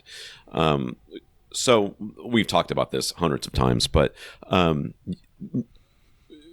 there's a million recommendations out there for what's the perfect field of view, but only you know what works for you, and you have to figure that out for yourself. And the way you do that, of course, is either go to a movie theater and do sort of the ratio method, which is counting the number of ceiling tiles left to right and ceiling tiles front to back, from your distance, say this is what I like and this is how many ceiling tiles there are up there.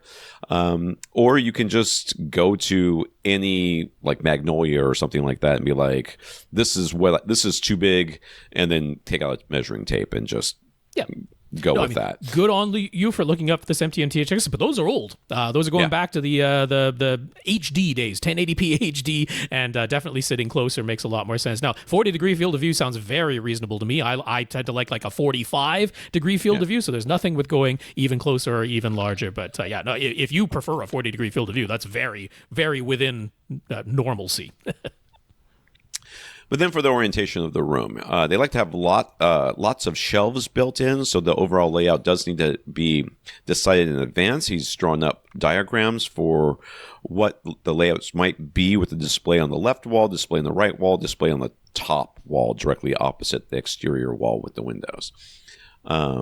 So he's got some drawings here. Yeah. The first one is on the left wall, where it is it's pushed all the way to the left, essentially, of the room. And sort of all of those white boxes that are around the seats, those are all built-in shelves. So shelves all along the left wall, all along the right wall, all along the top wall, all along the bottom wall. Yeah. So he's talking about a projection setup here. Well, potentially, if he does go for the 110-inch screen size from 11 feet away. Yeah. And then there's just flip it 180 degrees for the second one, and then the one where it is essentially in front of the bump out for the chimney. Yeah. Chimney. Because there is no actual fireplace in this room. It's just there is a chimney downstairs, so the flue is coming up through part of this room. Yeah. So do we have any strong feelings about what orientation will be best? He's aiming for a 5.2.4 Atmos configuration with a 3-seat sofa as a primary seats, plus at least one additional chair off to the side. I don't understand. I'd rather have it on a platform behind me. Theoretically, I mean, that's what I would go for. My first thought, and I continue to have this thought, is that putting it on the wall opposite the windows where the chimney bump out makes the most sense. I would build a false wall so that it hides that chimney bump out. Sure. And then hides all your speakers up front. Well, he's going to have all shelvings and stuff built in, so it's quite easy to hide that chimney bump out in the shelving. Yeah, this is my preferred orientation as well. I'm showing on screen on YouTube, but we're talking to where, the TV is directly opposite the windows. It's the most symmetrical of the layout. I think it makes the best use of the space. Because, I mean, the other ones, it's like you kind of got this unused space to your left, to your right. It's a walkway straight through to the office, but, it makes everything non-symmetrical, and you got this kind of unused space over to the side. So if there's going to be a media room, I'd rather have it set up symmetrically. You actually get to fit more seats this way, and I think that's the way I would do it. But I'd have swinging doors. Yeah, I'm unclear. I can't read what this is. So there's a sofa, and then in front of the sofa, there's a coffee table. Is that it's just a coffee table in front of the sofa. Yeah. Well, I hate that. I'm just gonna say that right now. I'd move the sofa forward so that it's where the coffee table is. Make the TV smaller and put the two chairs on a riser behind. Okay, that's what I would do. There's a suggestion. And then you can get a more reasonable TV. Could help with the screen size thing that's coming up. Yes. And then also, I don't like the way the subs are placed, but we'll get to that. So, which display would we be looking to? I am right here. Yes. Okay. Yeah. Which display should he be looking to purchase and install? He's looked up prices for daylight projection screens, but not decided on a model of projector if he goes that route. He's also considering a 98-inch TCL, 97-inch OLED, or 115-inch TV would be too expensive. He's a bit concerned that it might not be physically possible to even get a 98-inch TV up the stairs. The stairs are 3 feet wide, but they make a full U-turn. 3.5 feet wide. 3.5 feet wide. Which is a help. No, it shouldn't be any problem for a 98. You will be at some point tipping it up on its side. Yes. Right? You're just going to bring this up perfectly horizontal as though the TV is in regular use and spinning around that U-turn. You are going to tip the TV up on its side and then put it at an angle to slide it up the stairs. But a 98-inch TV would be no problem. 115 could be a challenge. 115-inch TV coming up these stairs could be a real big challenge. Not the least of which is they weigh about 4 times as much as a 98-inch TV, despite the screen size not going up by that amount. But a 98-inch should be no problem coming up these stairs. If you move the seating around like I already suggested, then you are... I mean, 98 might even be too big, but you could cheat it back a little bit, but I don't see any reason why you're sitting this far away. I mean, there's no reason with this orientation of the setup that you can't sit 1 foot closer. Because, I mean, that's really the only difference we're talking about is 1 foot closer. Yeah. Or if you go with Tom's suggestion, rather than having the coffee table, you move the whole sofa forward and have 2 rows of seats. That's also doable in here. Well, I like the 2 rows of seats, too, is if we push this forward, right? And you want, like, built-ins and all kinds of fancy stuff or whatever, right? If you push your couch in, not even all the way where your coffee table is, you push it in some, right? And then behind the couch, you put a bar. basically. Sure, yeah. Like a high table chairs, behind, yeah. and with high chairs next to it, then this, you save a bunch of space.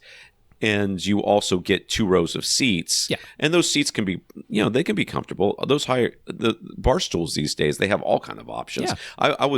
My wife is looking for bar stools, and she doesn't like any of them. But there's some I've sat on that actually recline. They recline. They don't fully recline, but you can lean back in them, and they will, they're leather and everything else. They're super nice. So you could have some pretty nice seats back here for people. Or you could just put a riser and put a couple of lazy boys or something like that on those as well. So, to me, makes the most sense. I agree. Yeah. And I see no problem going with the 98-inch. Yeah. It's what. So, which subwoofers would we recommend for the setup? He's planning on having 2 subs. Well, first of all, don't place them where you have them. Move them. They're not in the worst positions where he's got them in the diagram for this orientation. But I mean, unless I'm reading this wrong, they are in the back third across. Yeah, I mean, honestly, you could just slide them to the front of where those shelves are, which if you're building it all in should be entirely possible. And now they're basically in the midpoint of the left and right wall. That's where I want. That's where they would go. And if you move those chairs that are off to the side behind you, then you've got plenty of room for them. Yeah. So there you go. And 15 by 17, a couple of PB2000 Pros, right? Yep. PB2000 Pros. Alternatives would be HSU VTF 2 Mark 5s. Those would be perfectly reasonable. Or RSL Speedwoofer 12Ss. Any of those would be a very good choice in here.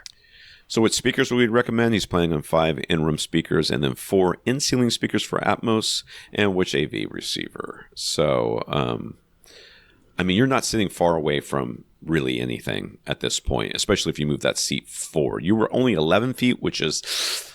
kind of pushing it as far as the output of some of these speakers. But if you move that seat forward even just a foot, suddenly things could become, your whole world opens up. Right. I'm thinking that aesthetics are kind of a thing in this room. Yeah. Look, maybe everything's built in and it's all behind grills, so you don't care. Plain black boxes might be perfectly reasonable in here. But...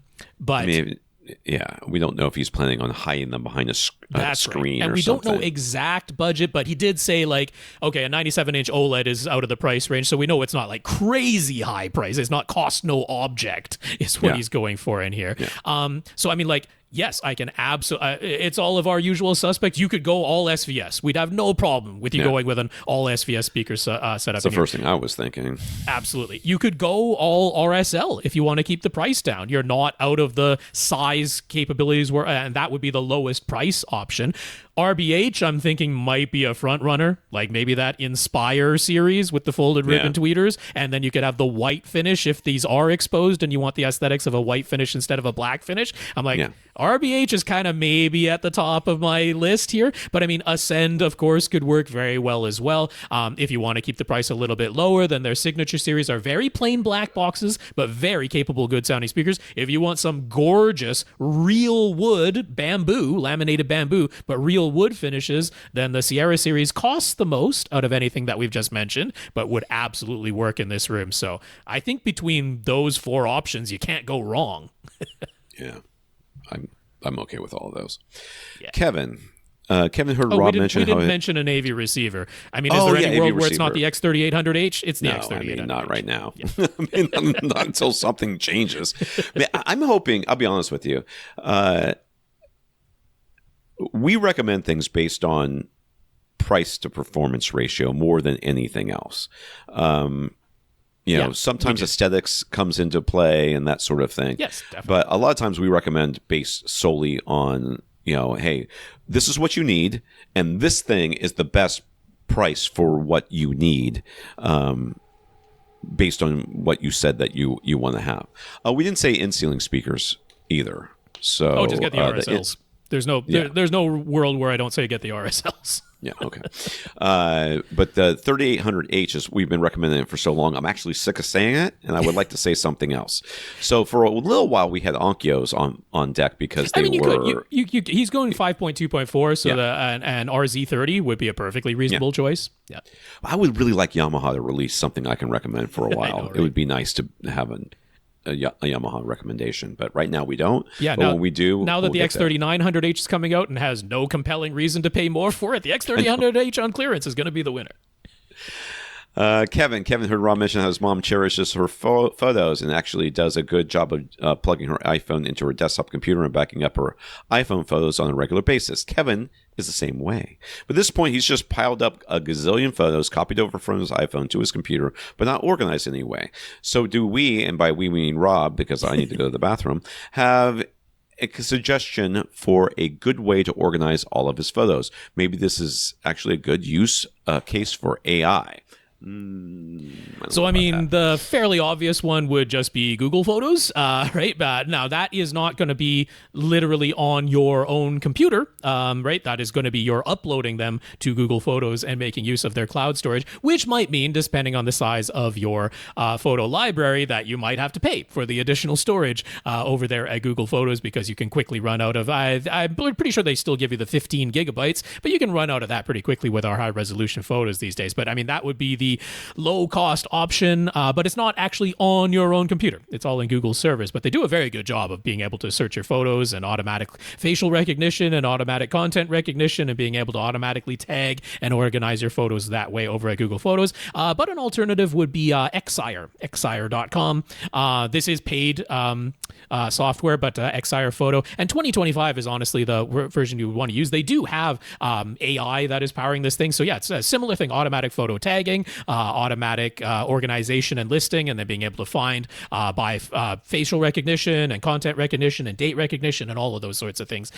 So yeah, the price for that is $130, but it's a one-time thing. It's not a subscription. That's what I like about it, because there's plenty of others I could point you to, but they're all subscription models, and I'm just not about that for organizing my own photos. The chances of me needing drastically different capabilities several years from now versus what I get today for photo organization on my own computer, I just don't really see it. So there is actually an even cheaper, like the older version, the 2023 or 2024 version that they sell for $100, but it doesn't have any of the AI features. And honestly, I agree with you. I think the AI features might be useful here when we're doing this sort of thing. So yeah, Xire Photo for, not a crazy amount of money, I think is a reasonable solution here.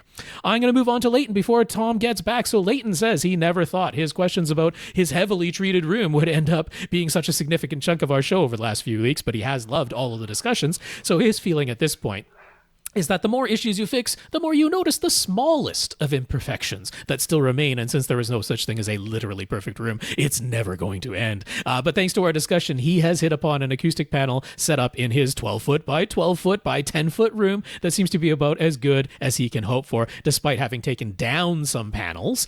So his bass still remains tight. It's not boomy. And after the latest changes, the already very good clarity that he had before has improved even further, in his opinion. So best of all, he seems to have managed to greatly reduce that cupped hands sound that we talked about at length last week. So he sent us some updated photos, and he actually made some of these changes after the photos were taken. Some of the changes he's going to talk about were taken after these updated photos were taken. The further changes that aren't pictured here helped with that cupped hands problem. So as a quick aside, Infinite Gary did write in, and he wanted to chime in that Infinite Gary, auditioned the Aperion Vera's Grand Center in his own house a few years ago, and while he ultimately decided against keeping that speaker, he never noticed any sort of cupped hand sound with it. So he agrees with us that it isn't something inherent to the Aperion speakers. But that said, Infinite Gary, has experienced the cupped hands effect before, and in his case, replacing the offending speaker with a different speaker was his solution. So if Leighton has any other speakers on hand, or he can borrow some, maybe just to try different speakers to see if that does make a difference. But back to Leighton's own comments. The panels that he removed, he put them into storage in the attic directly above his room, and he's kind of hoping that this 2-foot thick stack of panels that he has just above the single layer of drywall right now, maybe that'll catch some of the bass that leaks up into the attic. How's that for repurposing panels? I don't know about since that. You were worried. They're not soundproofing. They're not soundproofing. That's not so. what they are. All right, so now we can see the scatter plates that he added to the front corner panels. Yep. As well as the additional slim combo panels that he added to the front wall. So we can see that in one of these pictures that I'm not looking at. The bass traps that were on the side walls up high next to the ceilings are removed, along with everything but a couple of first reflection panels on the ceiling itself.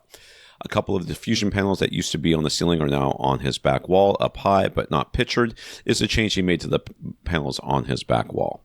Well, he heard Rob saying how he prefers to only have absorption directly behind his head, so that sounds from the front of the room just disappear in the back and don't create any strong reflection from behind the seats. So he swapped the combo panels that were behind the couch with a couple of rear corner bass traps. And happily, that seems to have noticeably improved the cupped hands problem.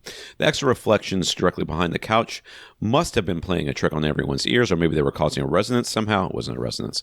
In any case, he hasn't tried taking down the sidewall panels yet. But other than that, since he is happy with the sound now, is there anything else that we can think of that he should try, or can he declare his room treatments done, even if that might not be the same thing as perfect?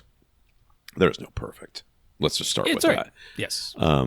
I would call it done. Can I say that I honestly feel like it looks better in here with the fewer panels, like just aesthetically. I mean, I feel like it looks better. Yeah.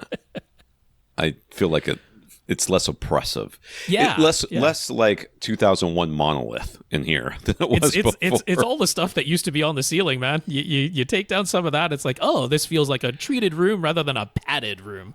I've long railed against ceiling panels, and Rob's always like, they're kind of okay, and then somebody actually does it and we go, oh. No, it's just, I mean, occasionally the problem is a ceiling bounce, and you got to treat it. So that's what goes on. But yeah, no, I'm liking the way this looks. Yeah, I'm not like completely shocked that the changing of the panels on the back wall helped with the cupped hand sound, but it wasn't my first thought as we talked about last week. But I'm very glad that change helped. Since it's as simple as temporarily taking down the sidewall panels and just seeing if that helps any further. That's about the only thing I might suggest now. And if it doesn't make a difference and you prefer to have them, then put them back up, and that's a no-cost solution right there. Yeah. Paul has been sitting 7 feet away from his 75-inch Samsung Q60 LCD TV that he bought in 2020. He's happy with the screen size, but would like an improvement of the image quality. So he's been eyeing prices with a desire to keep the purchase under $2,000. I mean, that's totally doable for a 75-inch TV. Right. And he figured he'd pick up an LG C5 now that the C6 models have come along to replace it. But he's got a preferred local shop that he likes to buy from whenever possible. Excuse me, and they've run out of stock of the 77-inch C5. They do have the 77-inch Samsung S90F QD OLED at a very tempting price. But he also has the option to get the C5 from Costco. This is going in his basement setup with good control over the ambient light levels. So what do we say? Should he go for the S90F, or should he get the C5 that he was sort of aiming for the whole time? Or is there a completely different option that would be better than either of those that would still fit his budget? Oh, and either OLED will be and will either OLED be a noticeable improvement over his current TV? I mean, to me, yes. Yes. the Q60 wasn't like super high end, that was a fairly regular LCD TV.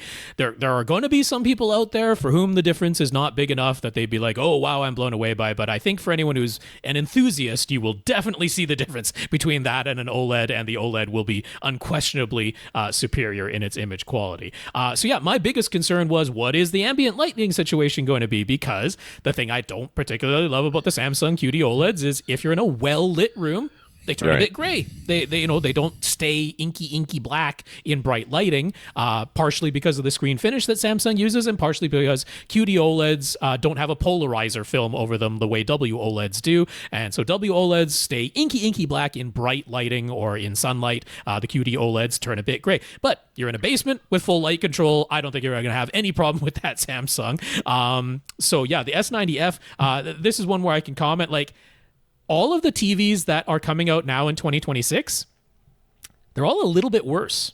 Yeah. All of them are like, they have one feature that's a little bit better than the 2025s, but they all got a little bit worse. I'm like, there's a bunch of processor changes and some panel changes that they haven't quite worked all the kinks out yet. I think the 2027 TVs are going to look spectacular, but I'm a little bit hesitant to go whole hog and recommending 2026 TVs. So I think you're buying at a great time, at a great price. I think if you got either the S90F or the C5, you'd be very, very pretty happy with the performance either way. I'm betting the whole Dolby Vision thing is maybe playing a little bit into. He didn't say it explicitly, but I'm thinking it's playing into his mind a little bit. The S90F barely needs to tone map anything, so the chances that Dolby Vision is going to be an issue. Which is the one I S90D, that's right. Which is the year before, or the model before, maybe it's not the year. And the reason is exactly what Rob said. Is like I think I got it for $1,600 or something like that on sale.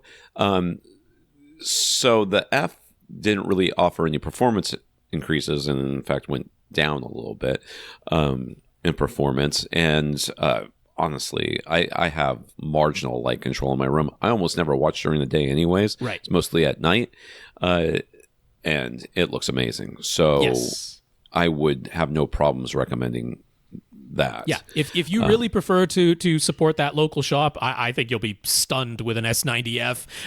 If you're just like, you know what, I really wanted the C5, I'm like, dude, you're going to be very happy with that too. And there's nothing else where I'd be like, oh, wait for something else or go with a completely different alternative. I'm like, no, those are the top two value choices for 77-inch OLEDs. You'll be very happy with either. And if you want to really notice a difference, I think the first thing you do, the last thing you do on your old TV is watch something that's a black screen with dots of light, so a Star Wars or something like that, and just point out to yourself and maybe whoever else you want to impress with this, the idea that we didn't waste money on things. Notice, hey, look at the blooming around this, and look at this, and look at some of these other issues that will happen, and then set up your QD OLED, put it on, and be like, okay, well. You turn on that QD OLED, you turn off the power saving, you put it into filmmaker mode, and you're pretty much done. You're done, and you look at it and you go, ooh. It's pretty convincing. Yeah. Nick was hoping we might be able to help his dad. His dad's place is extremely reflective in terms of audio. The floor is tile. There are huge walls that are entirely windows, and every surface is hard, flat, and reflective as well. Despite all that, he's just been using the built-in speakers of his TCL 6 Series TV, and his dad said that for old TV shows, he can hear what's being said, but with newer shows, he's having a hard time making out dialogue, probably because it's not in mono. But okay. And also, they really did mix for dialogue clarity in the old shows, and there was a lot less music going on constantly in a lot of the older shows, and fewer sound effects and all kinds of mixing decisions that helped the dialogue be about the only thing that was playing a lot of the time.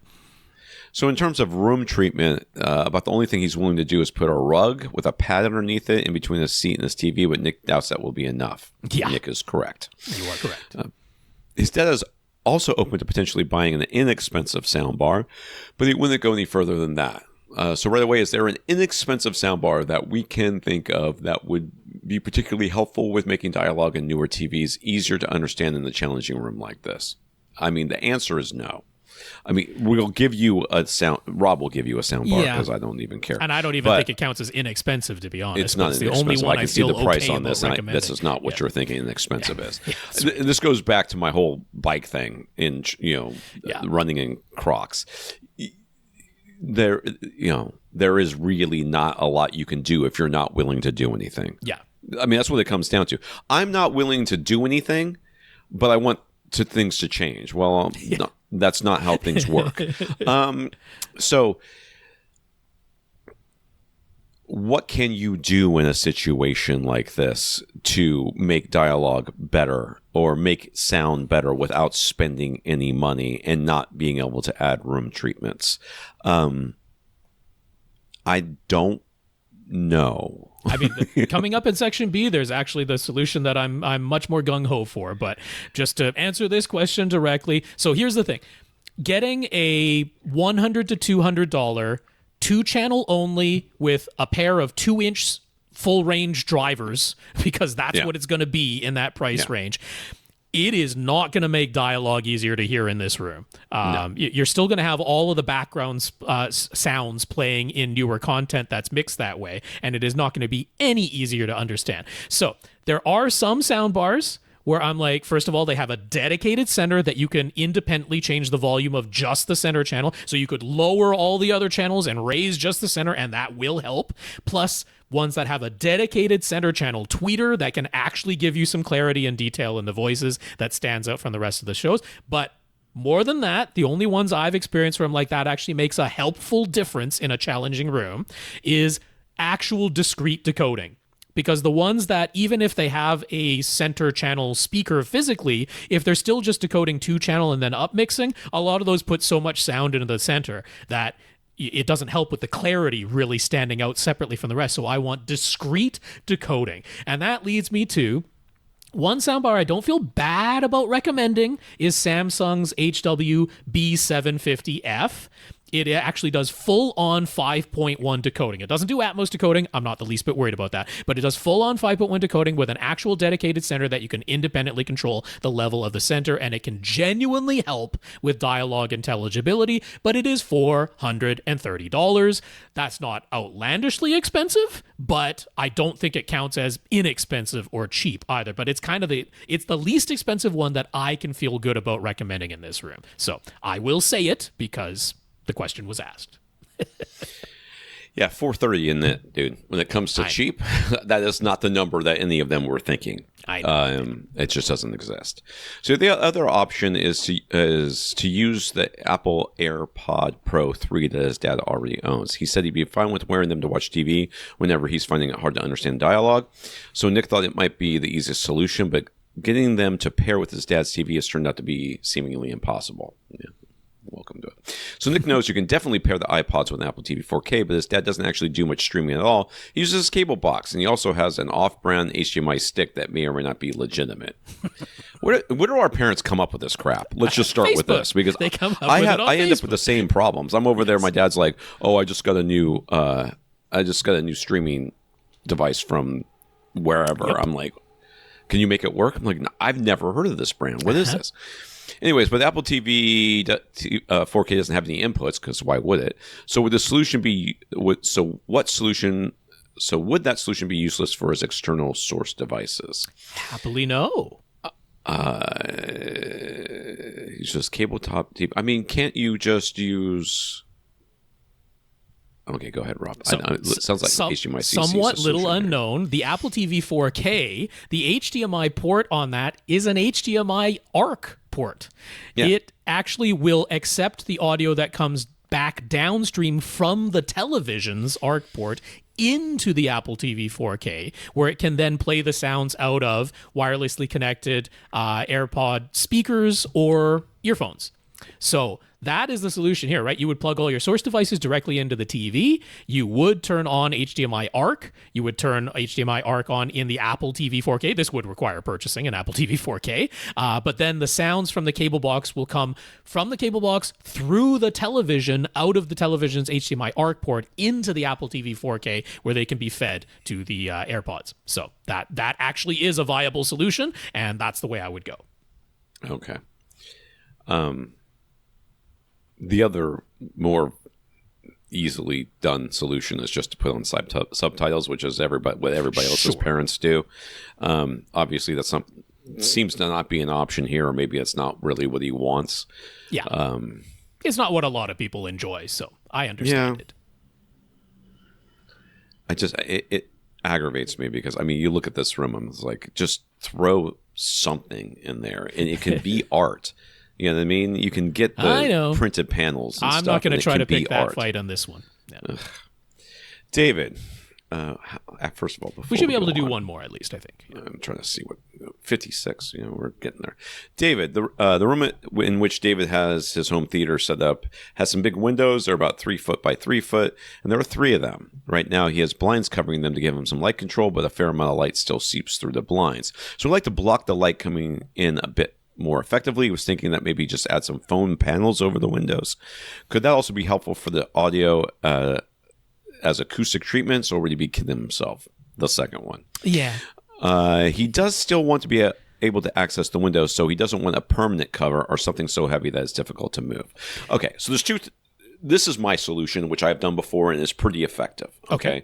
Double blinds, basically. Sure. Okay, so I don't know what kind of window blinds you're using right now, but what I would do is get blackout blinds. They are the cellulose ones, or cellular ones, or whatever, that you can get from Home Depot or Lowe's or whatever. They cut cut them for your window opening and everything else. They are easy to install. I've done it, which means they are easy to install. You can get the blackout ones that are completely blackout, and all you'll have is light around the outside. Okay, right. There'll be no light passing through. Yep. All right, and then you are then going to put the blackout curtains on top of that. Yep. Essentially. So you'll have blackout curtains over each window, or maybe one big set of blackout curtains that go all across the entire wall, but with blinds on the inside. And that way, the blinds are already covering most of it. Mm-hmm. The curtains are only getting the last little bit. They catch the spill. Now you say, well, why would I have blackout curtains and blinds as well? Because I've found that in general, the blackout curtains, there's a little bit of light leakage around those as well. It's hard to get them to be fully. So this doubling up is what I find to be the most effective. And neither one of these solutions by themselves is all that expensive. Right. You can get them for pretty cheap. And the blackout curtains will do about as much acoustically as the foam that you were considering, which is not very much at all, but a teeny tiny bit in the highest frequencies will get attenuated. So there you go. Yeah. So he uses a Sonos setup for his whole house audio. He's got some Sonos One speakers and one of the Sonos sound bars. He can pair those with the Sonos sub in any of the rooms he wants, where he wants a subwoofer. But in his living room, he's already got some speakers that are powered by distribution amp. So he got a Sonos Connect, and that lets him add the living room as input for his distribution amp. The living room input of his distribution amp to his Sonos system. Yeah. But now he'd like to add a subwoofer to the living room, and it doesn't seem like the Sonos sub can wireless connect directly to the Sonos Connect device. Because with a name like Connect, why would it be able to connect to it? He doesn't particularly want to go through the expense of replacing the speakers that are already in his living room with more Sonos speakers that he would have to purchase. So is there a way for him to add a subwoofer to this living room setup? He's okay if the sub ends up being something other than a Sonos sub. So the distribution amp, if it doesn't have a subwoofer out, which some of them do, that would be where you would add the sub. Okay, so either a new amp or using a receiver of some sort instead of this solution. That's where I would add it. In between the speakers and the Sonos Connect, you're going to change something in order to make this work. That's my thought. I mean, there's a fairly simple solution that you could do here, which is you have the Sonos Connect, and it just has red and white outputs, which are going into your distribution amp right now. You just split those. You split the red and white outputs from the Sonos Connect, and so now one side of that split still just goes to the distribution amp as it has been, but then you have red and white outputs from the split that now just go to a regular subwoofer. Or if you want to make it wireless, they can go to a wireless subwoofer kit, and that'll work just fine. So all you need to do is split the left and right. So it's not a dedicated subwoofer output. You are going to need to make use of the crossover knob on the back of whatever subwoofer you use, but we're talking about a regular powered subwoofer as long as it has red and white RCA inputs on the back, which I've never seen one that doesn't. And then you can either just physically wire it, or you can use a wireless subwoofer kit, and that should work just fine. And Tom's connection is really, really terrible right now, so I don't know if he's even able to hear me or say anything, but we may have been talking over the top of each other because I answered the question initially, and then you were not speaking, so who knows what happened there. We'll see when it comes. The only problem I have with your solution is that you end up with the subwoofer anytime you're playing something at that source. Like the distribution app, I assume goes to more than just one room, the room where that subwoofer would be. So therefore, if you split it from the Sonos Connect, and you don't want that subwoofer to always be active every time it happens, you may end up with just a subwoofer playing in one room for some reason. But the Sonos Connect is only acting as the living room, So it's only when he plays something in the living room that subwoofer would turn on. Hopefully. The distribution app also powers some speakers out on the lanai, and he got another Sonos Connect so that the outdoor speakers can be part of the Sonos system as well. But he was thinking he might like to have a TV set up out there just rather than just an overhead outdoor speakers for music. What would we have concerns about setting up a Sonos soundbar outdoors under the roof of a lanai? I mean, I would. Those things are expensive.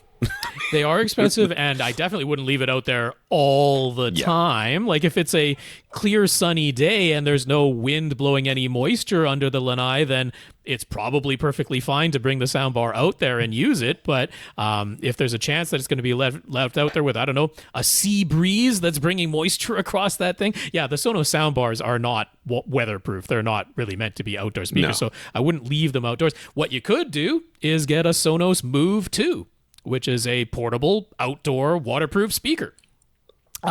And while it doesn't have like an HDMI connection like the Sonos soundbars do, you could, as long as your TV is able to output sound via Bluetooth, you could connect it that way to the Sonos Move 2, or you can just use the auxiliary 3.5 millimeter stereo jack, as long as the TV has red and white audio outputs, or even if you're converting from optical or whatever it is, as long as you can get an analog stereo signal into it, that could work as a means of connecting the TV's audio to the Sonos Move 2. So given that the Sonos Move 2 is a pretty darn good sounding speaker, obviously works with the Sonos system, and is, you can even use it battery powered if you don't want to have it plugged in all the time. But key to this is that it's weatherproof. I think that might be the way I would go.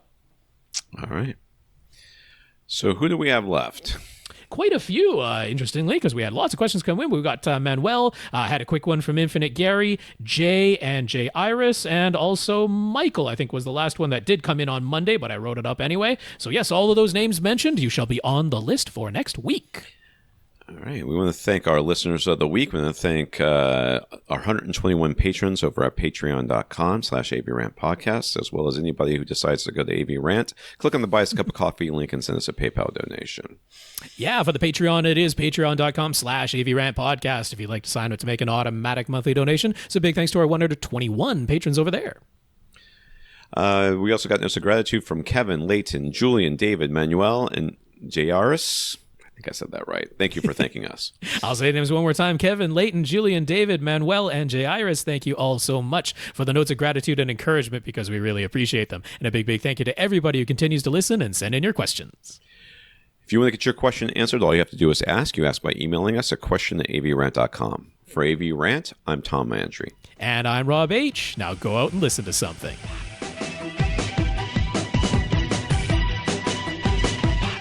Want your question answered? Send it to question@avrant.com.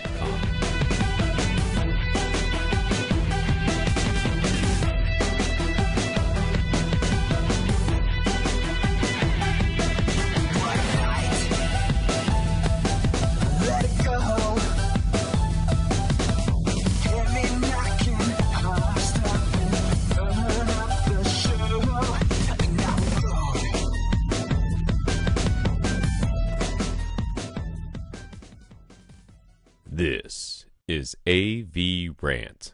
Now go out and listen to something.